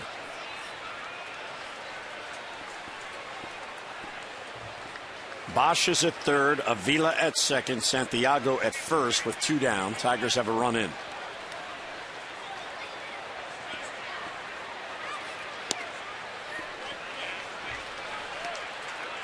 And 2-1 the count on Don Kelly.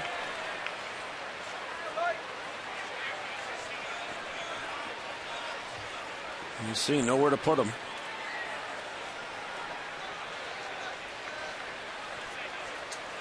Ayala worked on Friday night and allowed 2 runs in an inning and a third.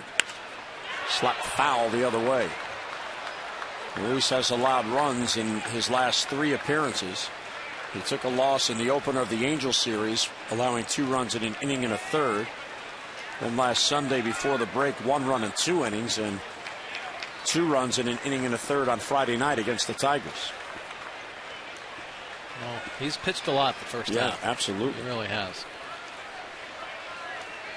Trying to get Don Kelly to end this inning. 2-2 the count. And hits a Hardy at shortstop.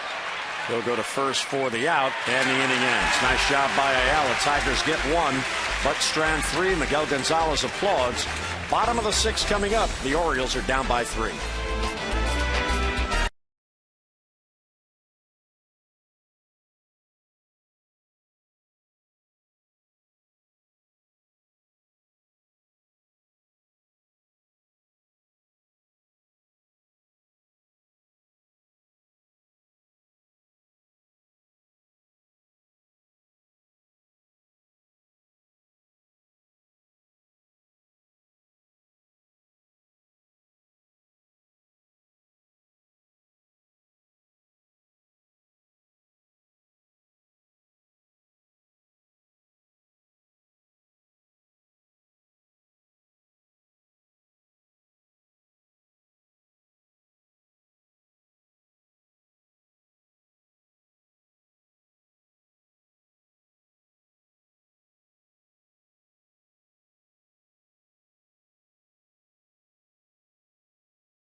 Tomorrow, more O's action as the Birds head out on the road to open up a 4-game series in Minnesota against the Twins.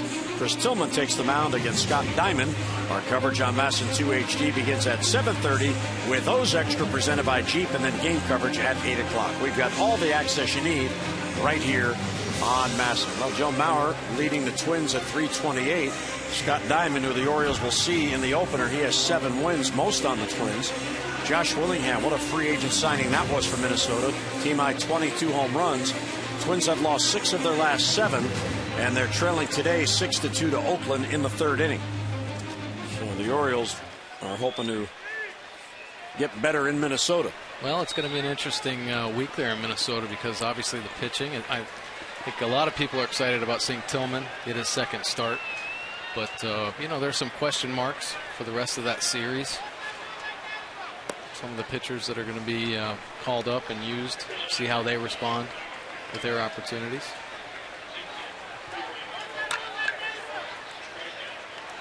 1-0 on Hardy, who is 0 for 2 on the day. And looks over a strike, and 1-1 the count as Verlander now with a 3-0 lead. He has held the Orioles to no runs on 2 hits.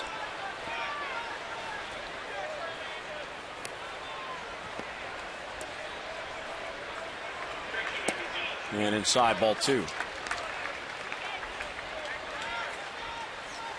JJ snapped his 0 for 28 with his 13th inning home run last night. He is 4 for his last 43. Towards the middle, it got a piece of Verlander, it looked like Peralta, and he gets him at first. How about that? That's the kind of luck JJ Hardy's had as of late. He hits a ball real hard, and it slows down as it passes Verlander, and he's out. Well, J.J. Hardy, it's worth repeating, talking about his stretch, a rough stretch for sure. I'm just out there grinding, maybe trying too hard at times, trying to do everything I can to help the team, putting a lot of pressure on myself. I think a big part of it is mental more than anything, probably just trying too hard. Yeah, well, hitting is all about being mentally tough, and you think about things too much. J.J. Hardy, we talked about him hitting bullets at people all over the place and coming up empty. His first at bat today, he hits a bullet down at Cabrera at 3rd base, and that one there could have been deflected by Verlander, but things just aren't going his way. Of course, last night, that big home run, and you hope it's you know, successful moments like that help him get on pace. But one thing certainly to understand is J.J. Hardy's defense is like no other right now. So, you know, mentally he might be grinding at the plate, but he's there saving runs and playing good defense for the Orioles, you know, which is a great tribute to him and his work ethic out there and his preparation. But just relaxing in the box. is going to obviously help free him up. I came in this morning and I was talking to Ryan Flaherty, about his game last night, and J.J. Hardy happened to be there, and Matt Wieters. Tomei towards the shift. There's Santiago, and he'll get it to first to get Tomei for the second out. Nice play right there out in right field. But anyway, so Ryan Flaherty says, "Oh yeah, J.J. Hardy picked me up, with that home run." And then Matt Wieters said, "Well, you shouldn't be thanking J.J. Hardy. J.J. should be thanking you, because if you hadn't made that error, then he wouldn't have got that at bat to get out of that slump." So you try to keep a positive spin on everything. Oh, that Matt Wieters. That's great. There's Adam Jones, 2 outs and the bases empty. But that's being a good teammate. It is. I mean, you have to keep things light, man. You can't get caught up. Boy, in the emotions of the game, it will drive you crazy. Well, the shame of it is, from Ryan Flaherty's perspective, is he was just inserted in the game as a defensive replacement. Right. And unfortunately, he just misread a hop. I mean, it happens. Jones pops it up, first base side. Turns fielder in foul territory, makes the catch. It just sticks out the hand before Santiago had a chance to get it. Orioles go 3 up, 3 down. We'll head to the 7th, 3-0 Detroit.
And today's 7th inning is brought to you by Hyundai. Before new Hyundai owners even stepped off the lot, we asked them to tell us about the cars they just bought.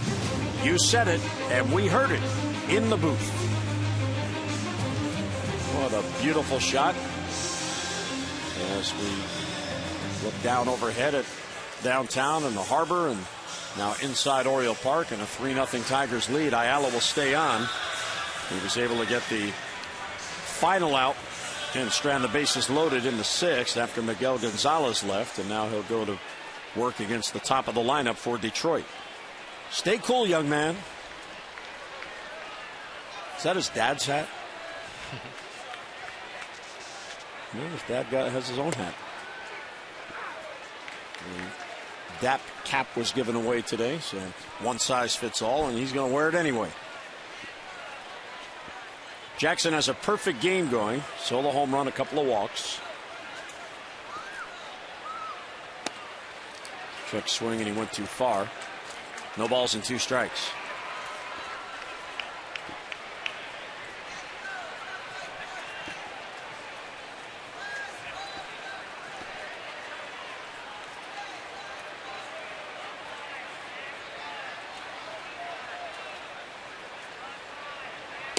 And he got him.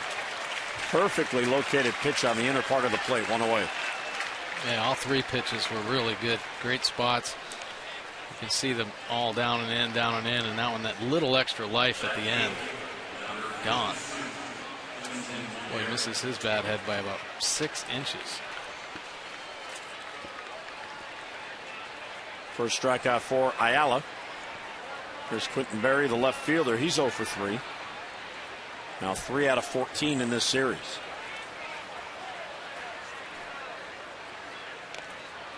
And bunts it foul.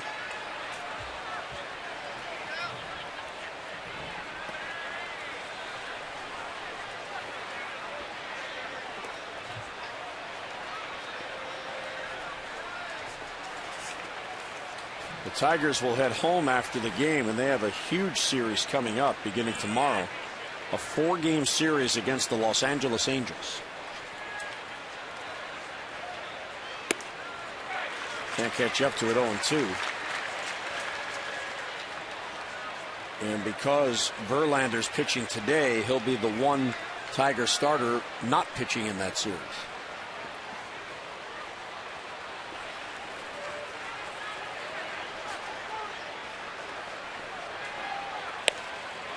Outside, he doesn't chase. But if there was a pitcher in this day and age that could pitch, yeah, it would be him. Like they used to, it would be him. Pitch on 3 days rest or something. Outside, 2-2. Well, they have 4 with the Angels, and then the White Sox go to Detroit next weekend, and that'll be the Tigers' chance to make a run at that first place team head to head. It's a tight division. And a 2-2 pitch to Quentin Berry, fouls it off.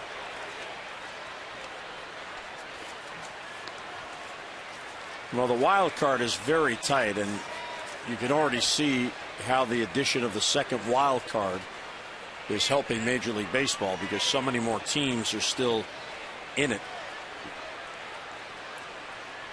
Jim Leyland's club in 2 races. He'd rather win the division and not have to worry about that play-in game, but you want to get in the postseason however you get into the postseason. 2-2 is fouled back, and here's a look at the wild card standings coming into play today, with the Angels and Orioles holding the 2 wild card positions. Tampa Bay just a half game off. The Indians 1 back, and the Tigers 1.5. 8 teams within 2.5 games of that wild card.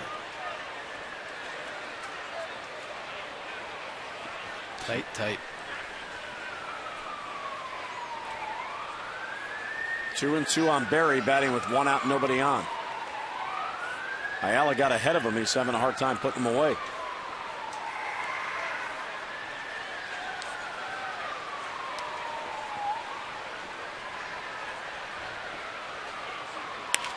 And the ball bounced towards second base. There's Flaherty. And he gets the hustling Berry, and 2 down in the Tigers' 7th inning. Fans, you can follow the Orioles with the MLB.com @BAT12 app for your iPhone, iPad, Android, BlackBerry, or Windows Mobile.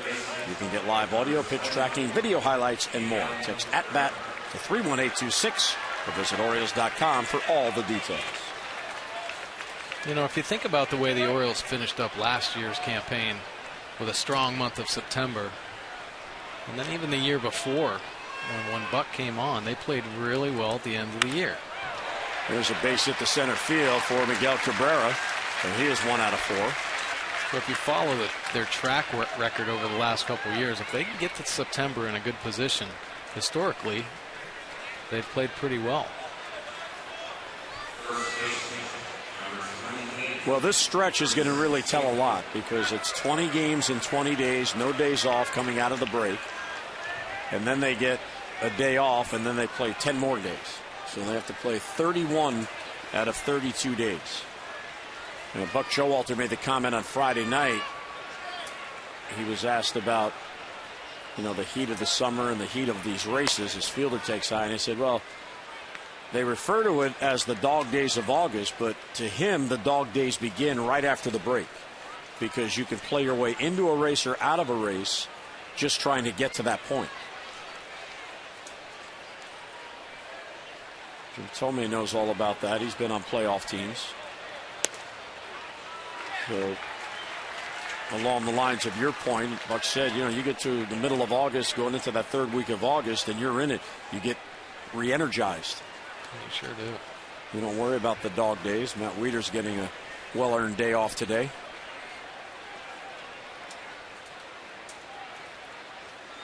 1-on-1 on Fielder. And Ayala misses high.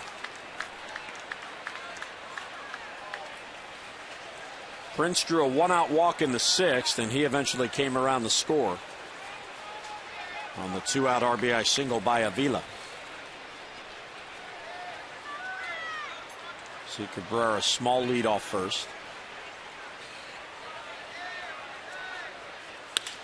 And there's a base hit to right center field. Adam Jones over to cut it off. Heading to third will be Cabrera. And on at first with a single is Prince Fielder. So after 2 outs and nobody on, Tigers have the corners covered, first and third.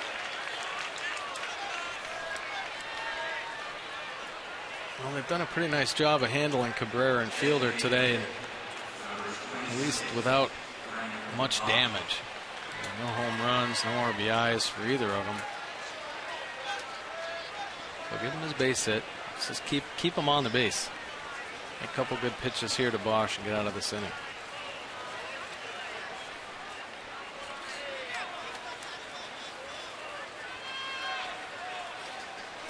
Tigers hit 2 home runs on Friday night, and they have 1 here today. Austin Jackson solo.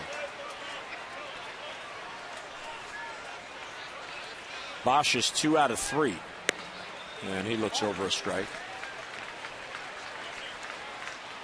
Miguel Cabrera hit a home run off Ayala on Friday night. It was a solo, and Peralta hit the 3-run home run off of Dana Eveland, who has been designated for assignment. That move came yesterday. Ayala deals 0-1. It's high.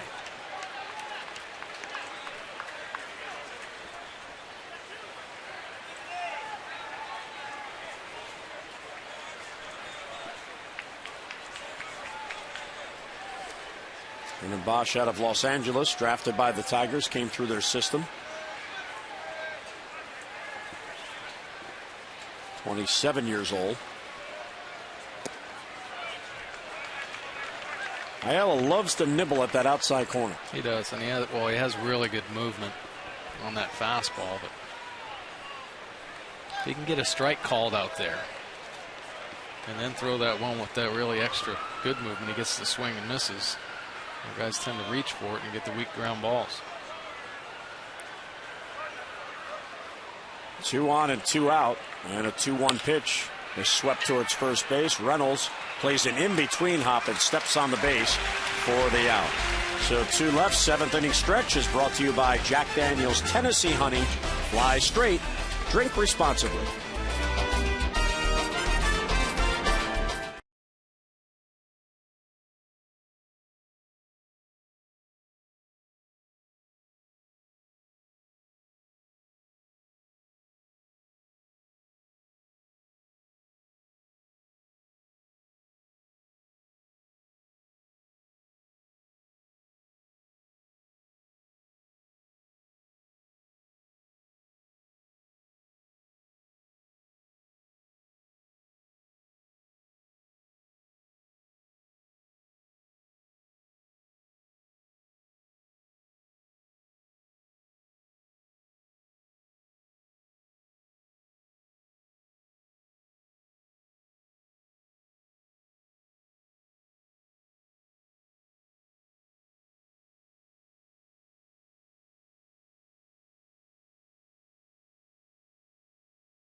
And back at Camden Yards, it is Military Appreciation Day on this Sunday afternoon as the Orioles and Tigers battle it out. Fans enjoying their 7th inning stretch. And welcome back into the booth, Jim Hunter with Mike Bordick. And we thought that the big 13-inning win yesterday might reinvigorate the Orioles and they break out of it, but we're getting yet another lesson of the importance of starting pitching.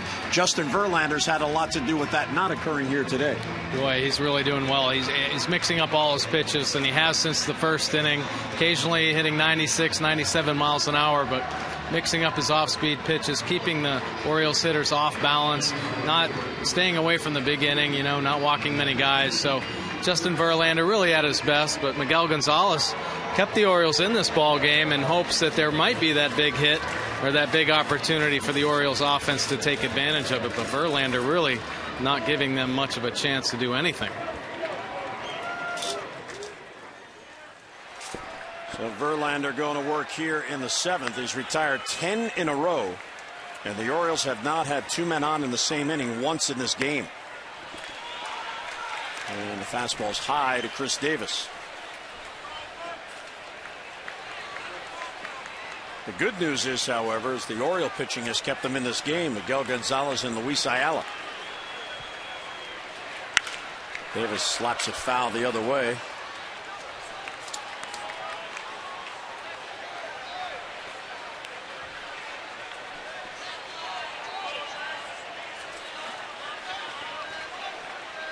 Chris on the day is 0 for 2. He has struck out and grounded out. He is 2 out of 10 in the series. And a good take there as that fastball sails outside.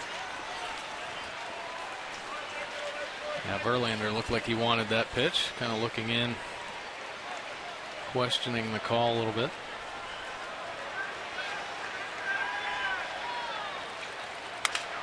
And hit into the shift. There's Santiago. And from the hole, he gets it to first and 1 away. Time for you to text in your vote for the AT&T Player of the Game. And here are the candidates. Miguel Gonzalez, who gave the Orioles a good start today. How about Jim Thome, a couple of base hits, including a double? Or Justin Verlander, who has shut out the Orioles through 6 1/3. Text in your vote now and have your voice heard. A, B, or C to 31826.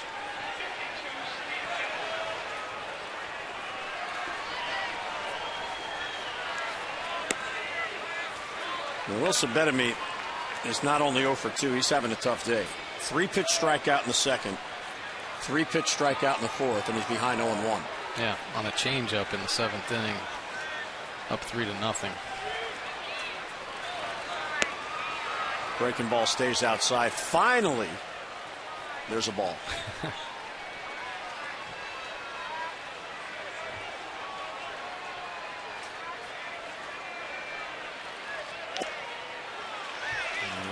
Foul tip held by Avila, and a ball and 2 strikes. There is Steve Johnson getting loose. Looks like he'll come on to make his major league debut in the 8th. Ayala has pitched an inning in the 3rd. That's usually about as far as they'll go with him. And there goes Betemit. 0 for 3 with 3 strikeouts and 2 down. That's number 5 for Verlander. Quite a sequence, too. Changeup, breaking ball, changeup, breaking ball, and just continues to just pitch. I mean, Verlander, I think when you hear his name, you think of that, like Nolan Ryan, the Nolan Ryan Express. You think of his fastball that can at some times hit 100 miles an hour, but he just continually mixing up his pitches and keeping the Orioles bats at bay.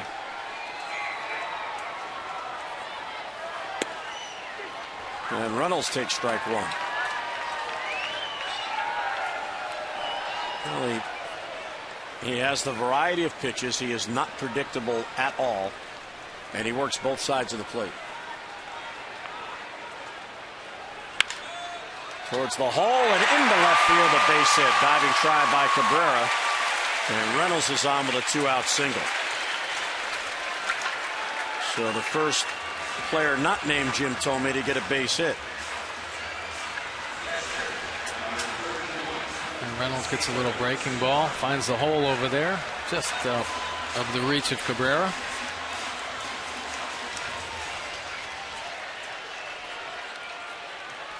Verlander has retired the first 2 batters in all 7 innings in this game.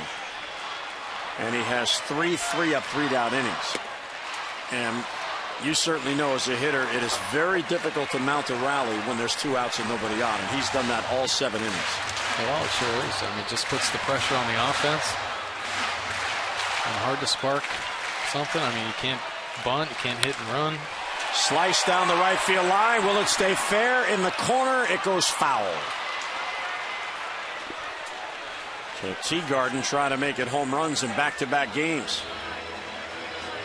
Robert Andino, who left the game, it's a left shoulder injury, and he's being examined by doctors now.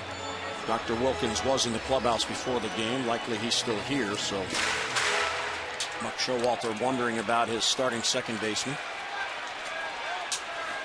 Well, you could tell he was in pain out there after he dove. Teagarden has walked and he has flied out, batting with 1 on and 2 out. And the breaking ball for a strike. That's a hard breaking ball. 86 miles an hour. What is it? 99 pitches. But for him, that's nothing. To 115 in his complete game on July the 4th. Came back with the same pitch and missed, 2-2.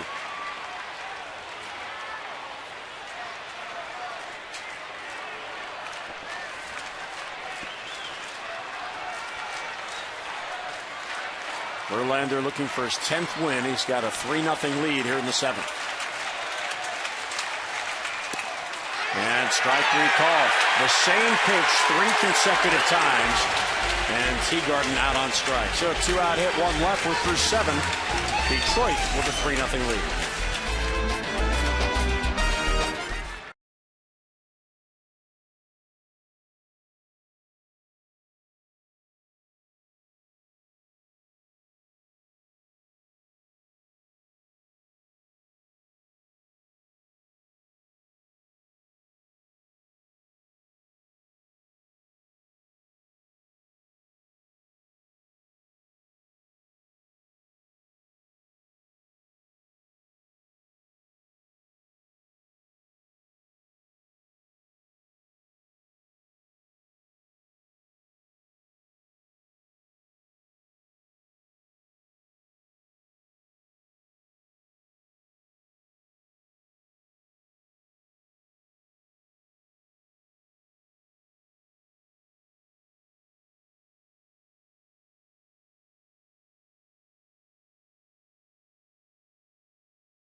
Camden Yards. There's our colleague Dave Johnson, the one-time Oriole pitcher, now Masson broadcaster.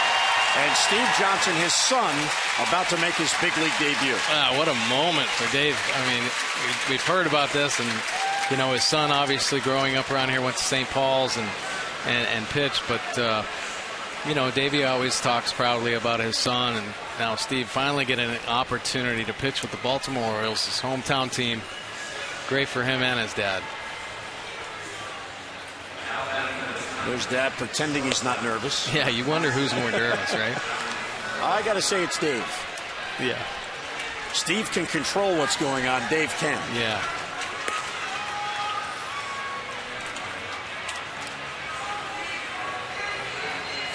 There's Dave, wore number 27 as an Oriole. Matt Lindstrom has that number, so Steve was issued number 52, and you know what? He's fine with it. It's a big league number. Hey, you take what number you get. That's right. Jim Palmer in his ceremony yesterday was talking about different things in his career, and he said, you know, everyone knows me as number 22 because it's retired, but I just showed up. They gave me that number. He didn't ask for it. They just gave it to him. And a fastball bounces in 1-0. Yeah, I don't think there are many players, especially young players or rookies, that come up and ask for a certain number. I don't think they'd get talked to. Inside, ball 2.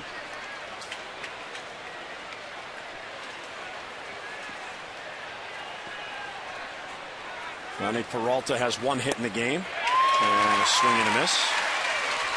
Steve has a reputation of being a strike thrower, and that's what you need in the big leagues, because these hitters are patient. They look for their pitch. They usually don't chase. Check swing and appeal to first. He did not go. And 3-1 the count.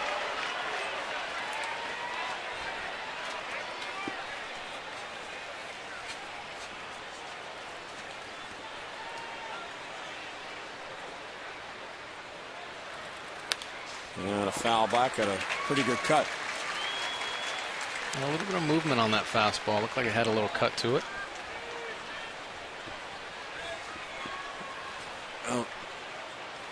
Steve did pitch here in a high school game against Calvert Hall for St. Paul's. And the 3-2 just inside, ball 4. Wow. Not a bad pitch. So a close pitch, and the major league hitter getting the call. Yeah, he's and a walk. Working him away, and then tries to spot this one in. Pitch track shows it a little bit off the plate, but not a bad pitch. He hasn't pitched in a game since July the 8th. He was called up on the road trip when the Orioles were in Seattle. He was there for 2 days just in case, didn't get in the game, and then when Tillman came up, he was sent back to the minors, got in 1 game, then the All-Star break came, and he hadn't pitched for Norfolk through yesterday, and he was called up because he was the fresh arm.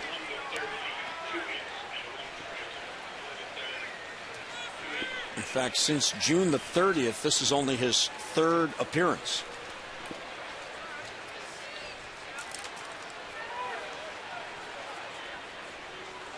One-0 to Avila is low, ball 2.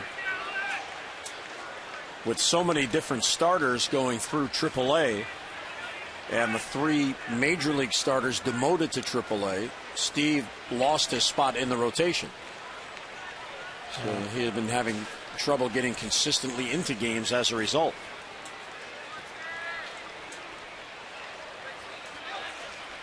Actually, I should word that differently. He didn't lose his spot. The others needed to pitch, and they were inserted in the rotation. He didn't do anything to lose the spot. In fact, he was pitching very well. His ERA in AAA 3.11. Yeah, he's pitched really well. It's just getting the opportunities now. Keep his arm fresh and active. Use him in long relief or whatever role, just to keep him throwing. And the 3-0 is there for a strike, taken all the way by Avila, 3-1. He must have a big group of friends here. Every time he throws a strike, we hear applause coming up from below. Good for him. What a moment for Steve and his family. Pitching in his hometown in the big leagues. 3-1 is low, ball 4, and back-to-back walks. Well, with 4 strikeouts so far in the game today, Sharon has won a total of $900 from the Maryland Lottery. For your chance to be the Maryland Lottery contestant of the game, play Strike It Rich scratch-offs and enter your non-winning ticket codes at mdlottery.com/strikeItRich.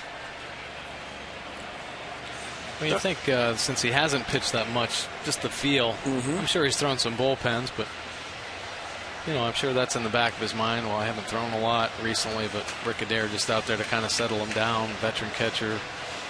Teagarden kind of say, take a deep breath, throw out my glove. This is a situation where obviously the adrenaline's high, the nerves are high, and it really is hard to compose yourself and just kind of step back and relax and have that good feel for the ball. But 1 pitch away from a ground ball here. Yeah, not only has he not been pitching a lot, he comes up from the minors and it's a different baseball. Yeah, I can never figure that out. Why would they use different baseballs? So here is Ramon Santiago. And he squares the bunt, and the breaking ball is in there for a strike. There's a good idea. Yeah. Change it up. Yeah, let's see. You give Dylan Bundy, what, $4 million to sign, and then you send him to the minor leagues to learn to pitch here, and it's a different baseball that he'll be pitching with here. It doesn't make much sense. The Tigers already up by 3, trying to add an insurance run here in the 8th. And he takes it low and pulls the bat back.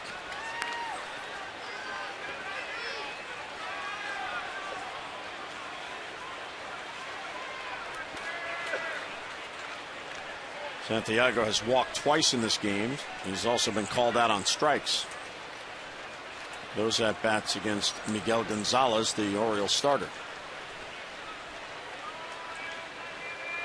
1-1 is bunted. That is a fair ball. One play is at first, and Bettamy gets it over to Flaherty. So the sacrifice executed perfectly by Santiago, and the 2 runners move up. Yeah, well, the Orioles put the crash on. You see Bettamy hustling in there, but boy, just a perfectly placed bunt with the right tempo on it, and unable to turn around and get that force out at third base. But you see the reaction of Dave. Just a perfect bunt. Hey. Here's Don Kelly, the number 9 batter. Orioles have their infield drawn in. And there's a fastball at the knees, 0-1. 91 on the radar gun.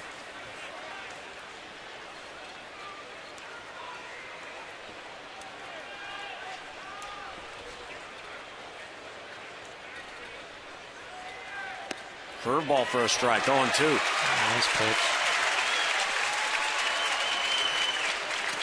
Pretty tight breaking ball he's throwing tonight. Started Santiago off with that breaking ball, and boom, here it is again to Kelly.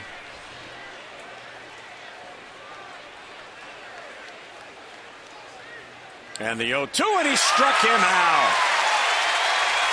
Gets a fastball by him for a huge out.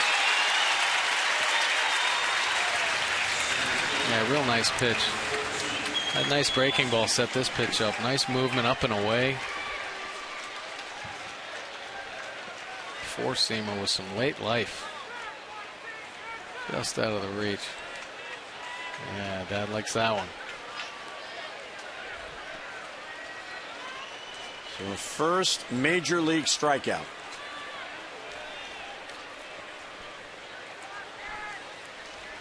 And they take the baseball out of play. Nice.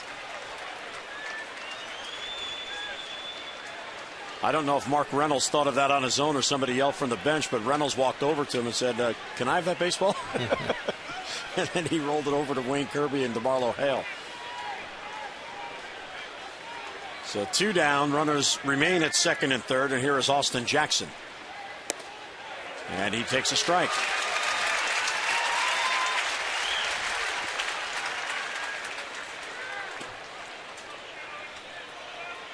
Jackson has homered, he has walked a couple of times, and he has struck out.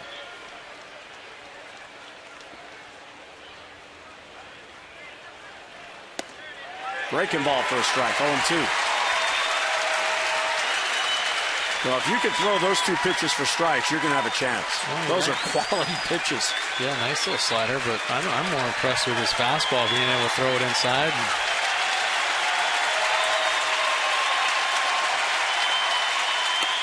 And a little bit too tight. Jackson leaning in. Yeah, why not? That opens up the outside part of the plate. Get ahead. I mean, this is old school baseball, really. Get ahead, 0-2. Knock him off the plate. And you can either go right back in there for a strike with a fastball or try to open up that outside corner with a hard slider.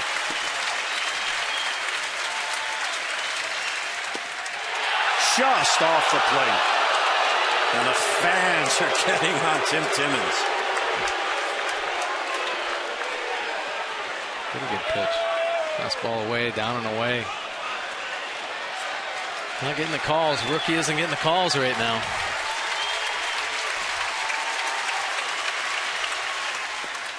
And that one's low and knocked down by Teagarden, ball 3.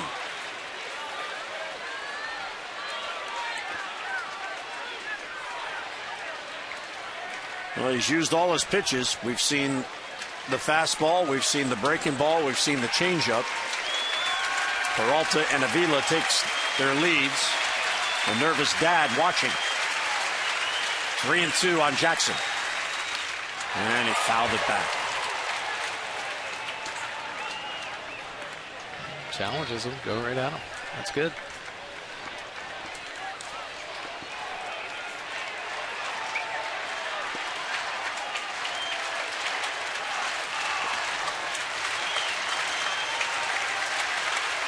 Three and two on Jackson. Steve Johnson in his debut trying to get out of it. And strike 3 called at the knees.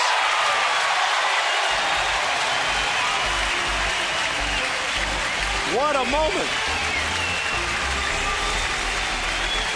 2 walks to begin the inning, and the Tigers do not score. Way to go.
The second strikeout for Steve Johnson. Real good pitch. Fastball hits his spot. Taylor Teagarden doesn't even have to move the glove inside. There's a look at his dad, proud pop. Oh yeah, he's fired up. Along with the rest of the Orioles fans. That's a big strikeout right there. Look at Steve Johnson in the dugout. Good stuff. Talking it over with Steve Pierce. So now the Orioles look for some runs. Here's Ryan Flaherty, his first at bat since taking over for Andino. And he takes ball 1. Ryan Flaherty in the game for defense. He's got a 6-game hitting streak going. And here's the injury to Robert Andino on defense. Yeah, good look at it right here. Why Flaherty's in the ball game, but overextended glove away from the body. I'm not saying that's a bad thing, but you leave yourself exposed to some more injury chances if you can't keep everything tight in there. And just reach behind and stretch that shoulder out a little bit. Let's hope it's just a stretch. And Verlander falls behind, ball 3. Because Flaherty doesn't play every day, he probably has the longest 6-game hitting streak in baseball. It's been going on since June 28th. And he takes all the way as he should. He probably should take another one. The Orioles are down to the final 6 outs. And have had trouble against Verlander in this game. Markakis on deck, and then Hardy. Fouls it back, 3-2.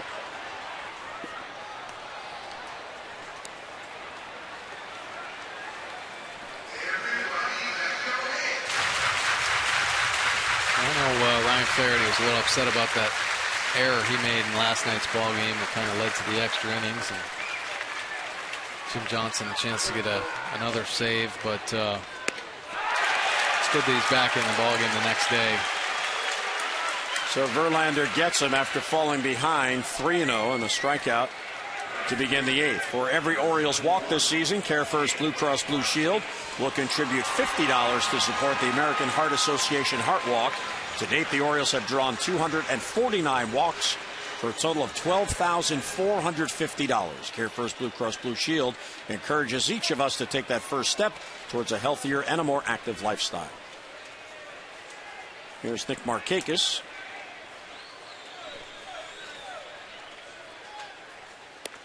And there's a strike. So Verlander, Mike, has continued his trend of the day. Every leadoff hitter for the Orioles in each of their 8 at-bats has been retired. Yeah, it's impressive.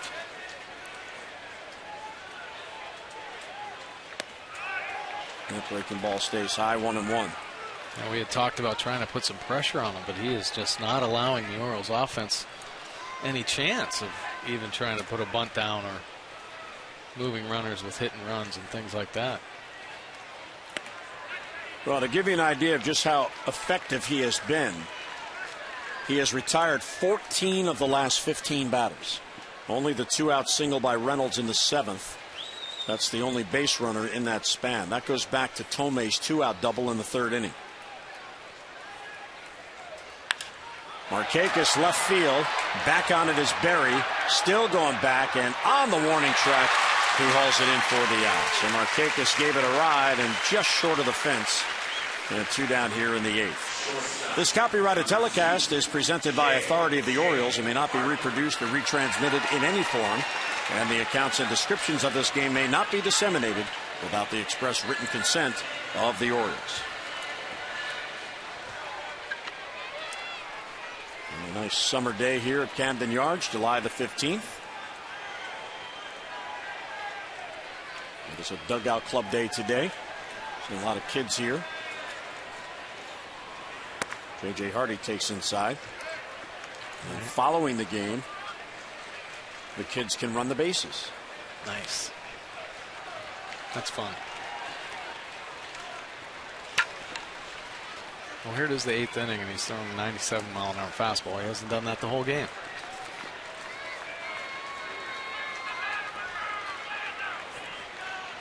Look at that graph. Just to remind everybody that as the game goes on here, 8th and 9th inning, he's throwing 110 plus pitches. He's throwing his hardest pitch at 97 miles an hour. 2 outs and the bases empty as he faces Hardy.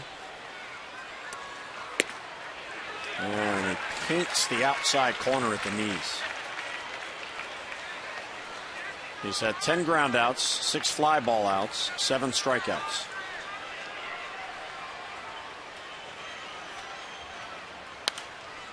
You know, you look at his numbers on the year, and coming into this game, he had struck out 128, but had only allowed 96 hits. 3 hits today, so he still has not allowed 100 hits on the year. And he has 7 strikeouts in this game. So now 135 on the year. It's amazing. It really is. Just sheer dominance by this right-hander. 116 wins, 62 losses in his career. 3-2 to Hardy, and he got him. Fooled by the breaking ball, and he couldn't make contact to stay alive. So another 3-up, 3-down inning for Verlander as he picks up his 8th strikeout of the day. We'll head to the 9th inning at Camden Yards. Tigers with a 3-0 lead.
Orioles Baseball on Masson is brought to you by Southwest Airlines. Find our fares online only at southwest.com.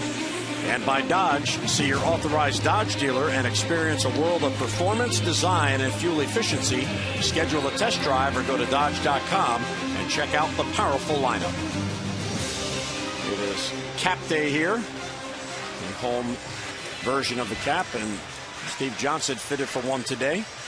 Made his major league debut, making it here today, and after back-to-back walks to begin the 8th, after a sacrifice bunt, back-to-back strikeouts to prevent the Tigers from scoring.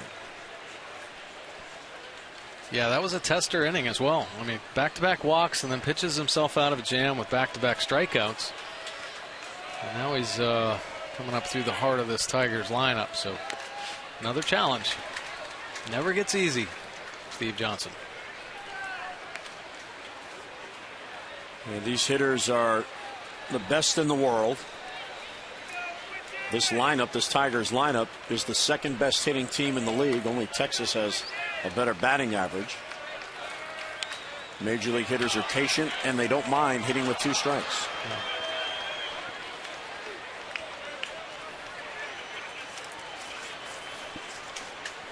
Jake Arrieta has talked about that quite a bit. It's something that he's had a hard time overcoming at the big league level. In the minor leagues, you can get guys to chase, and you can get them out simply with stuff. As Barry pops it foul, Betemide hoping for a play, but he runs out of room. And when you get here, they don't chase. If you want to nibble out there and it's a ball and it gets you back in the at bat, fine. Steve Johnson is not a nibbler. He's a strike thrower. Right. So in the 2 walks, both were on close pitches. But the big league hitters, they have the best batting eyes, and they can look them over and they know it's not in their zone. And it floats outside 1-2. Well, the good ones are just really aware of their own strike zone, hitters. And they don't expand unless they have to. They're waiting for their pitch. They're waiting for that pitcher to make a mistake. And when they get that mistake, rarely do they miss it. Now, as you were coming through the minor leagues, did you notice an obvious difference in the quality of pitching as you went up each level, or was it subtle? No, it was pretty obvious. I felt actually more comfortable the levels I went up. In lower A, you know, in A ball and rookie ball, guys have good arms, but they don't know where it's going. So you just really couldn't dig in or anything, and you didn't know much about them. And as you progress, obviously the higher levels, pitchers get better. They're around the strike zone more. Their stuff might be a little bit better, but at least as far as from a comfort standpoint, standing in the batter's box, you felt better knowing that they were going to be closer to the plate. Fly ball to left. And then back out in is Davis. He has it for the out and 1 down. Here's an update on the voting for the AT&T Player of the Game. And Miguel Gonzalez in the lead, leading Tomei and Verlander. Still time to vote. Text in A, B, or C to 31826. And Amber and Rick will have the results coming up on O's Extra Postgame. Steve Johnson working on that 0 ERA.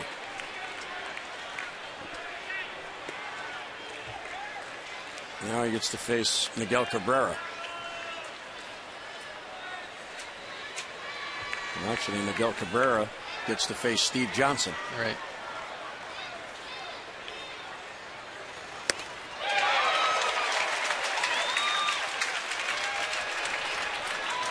Can't catch up to the fastball.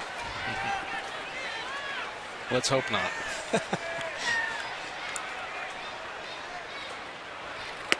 Oh, he fooled him. Wow.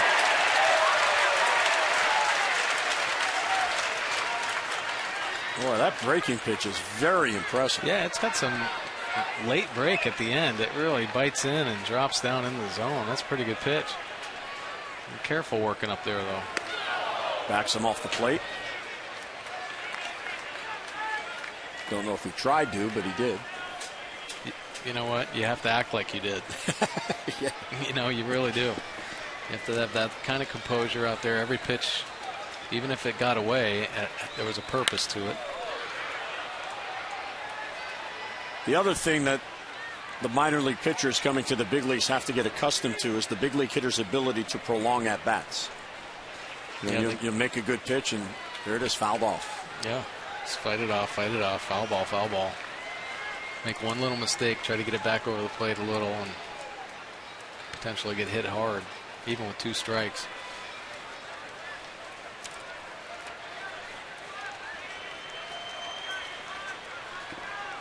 Two and two on Cabrera, 1 out and nobody on.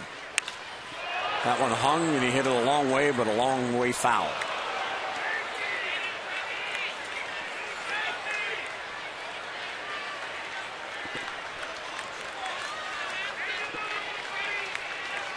And Barry had a 7-pitch at bat. Here comes pitch number 7 to Miguel Cabrera. Right center field, he hit it a long way, and that ball's going to go. 3/4 of the way up in the bleachers, and Miguel Cabrera has homered to give the Tigers a 4-0 lead. His 20th on the year.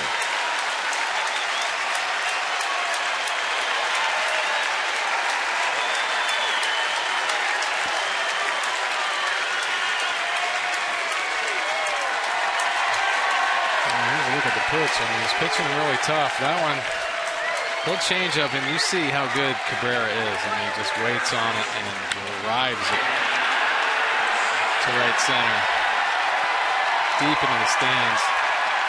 Steve Johnson did a nice job pitching to him. You know, kept him off balance with some breaking balls, pitched him hard in. But that little change up right there is just left out over the plate a little bit too much. You want to try to get those balls down in the dirt. Even his breaking balls, he was kind of living on the edge with a little bit facing a hitter like Cabrera. Prince Fielder, 1 out of 3. He's also drawn a walk and scored a run. And misses low, ball 2.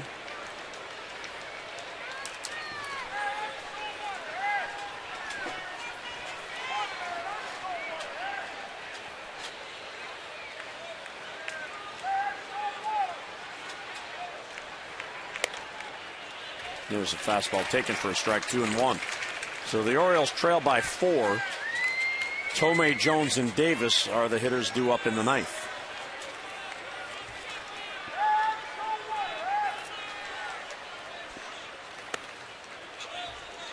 Outside, ball 3.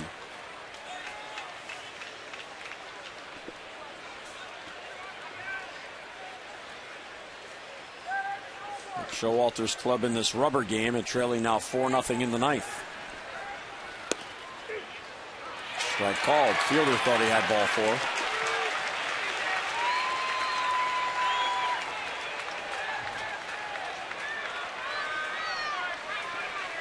Look at Prince Fielder's hot zone. You do not want to make a mistake in the middle of the plate. Middle in, middle away, middle, middle down. Center field, Jones back on it. And on the warning track, hauls it in for the out. So a long fly ball out and 2 away.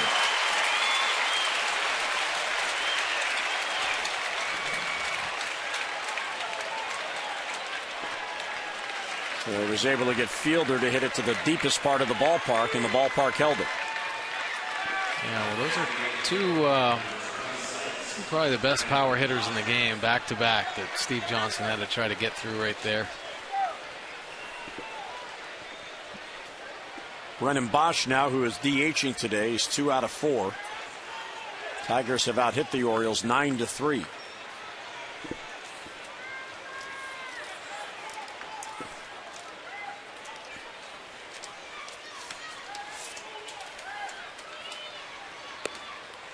And there's a strike taken on the outside corner.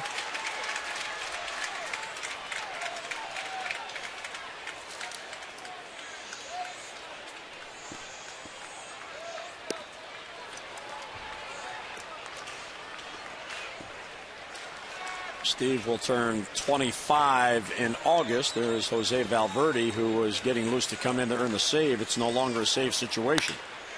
It's towards the hole. Flaherty from his knees gets up, and he got it.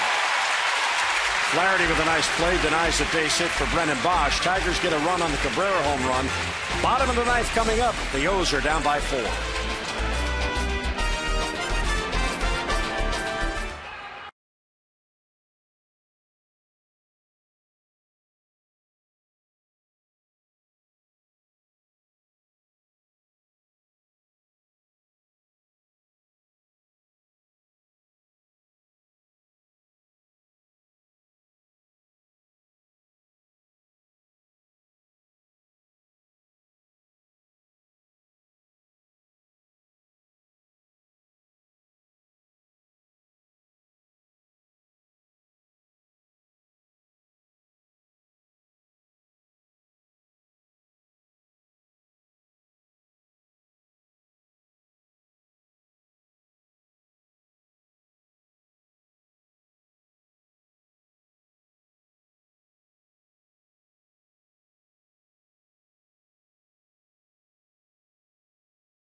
Justin Verlander does, Rick. He does. Last year's Cy Young Award winner comes in here after giving up 5 runs in the first inning of the All-Star game. He shut the Orioles out so far today.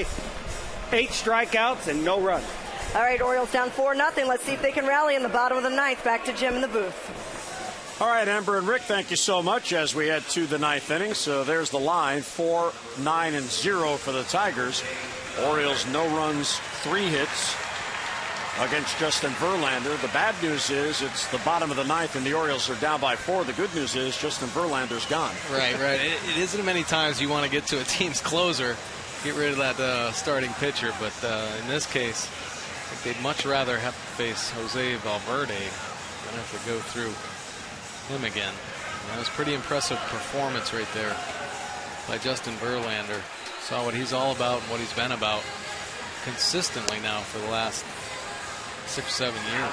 And for the 10th time in 19 starts, he goes at least 8 innings. So Valverde, who suffered a blown save yesterday, there were 3 in the game. 1 by the Orioles, Jim Johnson, and 2 by the Tigers. The Tigers twice took leads in the extra innings, once in the 11th, once in the 13th. The Orioles rallied to tie it in the 11th, and then not only tied it, then won it in the 13th. So this is a get your mojo back game for Valverde. Yeah, but it's also a chance. I mean, 4 runs. You never know. Put the pressure on him. Be an opportunity for the Orioles, and in this situation, like you said, for him to come right back into a ball game the next day and try to get his confidence back. But Tomei's had a good day.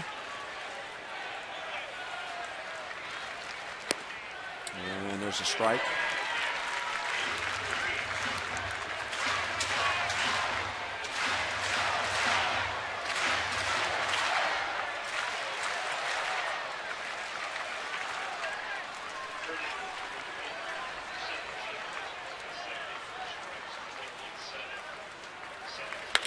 And there's a base hit.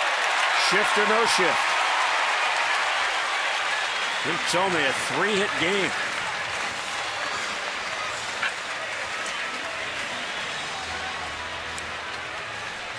A nice breakout game here for Jim Thome. Get that bat rolling.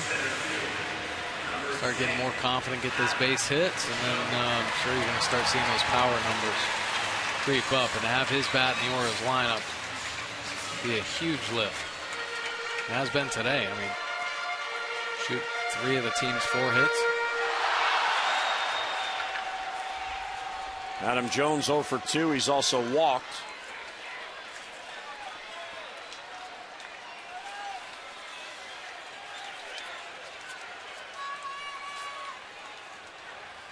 And too high with the fastball. Verlander's ERA is now 2.43. That ties him with C.J. Wilson for 3rd best in the league. Jared Weaver leads the world. He's at 1.96. Yeah, pretty impressive. So both Miguel Gonzalez's starts are against 2 and 3 in the earned run category.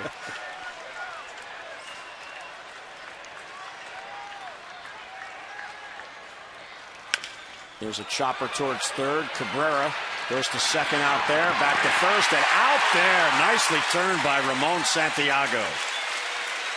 5-4-3 around the horn and 2 down. Yeah, nice play on both ends. You see Cabrera steps up to get that big hop. Takes his time. Nice feed and then a quick turn by Santiago. Talk about how well he moves over there for a big guy. It's nice reads. Good plays. Whole series seeing him athletically and then obviously with his bat, damage he can do. Here is Chris Davis, who was hitless on the day. And he takes a strike. Breaking ball gets in there. So Valverde, after that hard single by Thome, able to get the double play ball. And quiet any thoughts of a rally for the Orioles.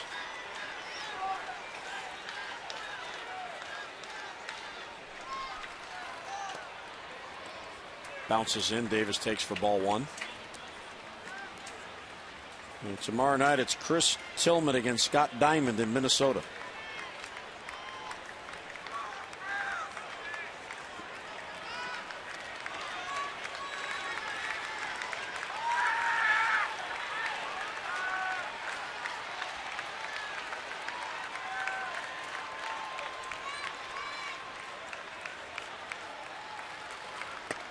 And he takes outside, 2-1.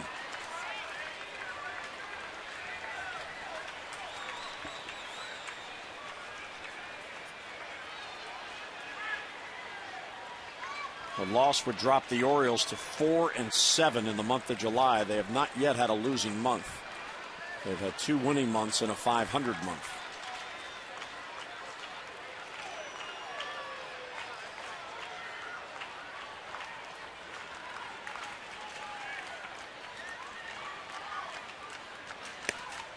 Two-one, taken high, ball 3.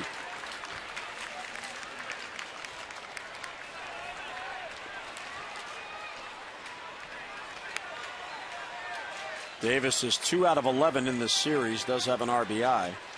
He came into this game with 10 ribbies in his last 12 games. But the Orioles have been shut out through 8 2/3.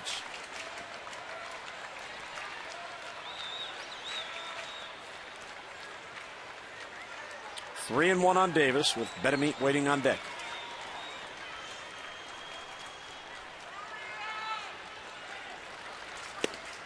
And a strike call. Davis thought he had ball 4.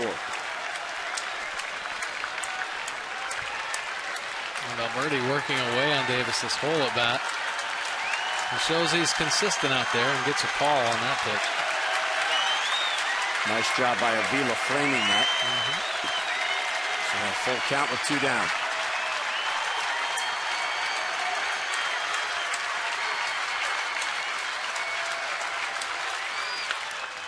Davis to left field. There's Quentin Berry. And he's got it. And the Tigers win the rubber game. They get 2 out of 3 to begin the second half.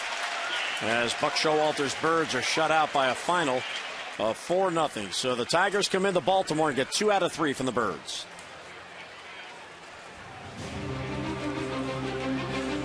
And we hope you can join us tomorrow. More O's action. It's game 1 of the 4-game series against the Twins in Minnesota. Chris Tillman goes against Scott Diamond. Our coverage begins at 7:30 on MASN 2 with O's Extra presented by Jeep, and then game coverage at 8 o'clock. And now for Mike Bordick and our entire hardworking crew, Jim Hunter saying so long from Camden Yards. Once again, our final score, Tigers shut out the Orioles 4-0.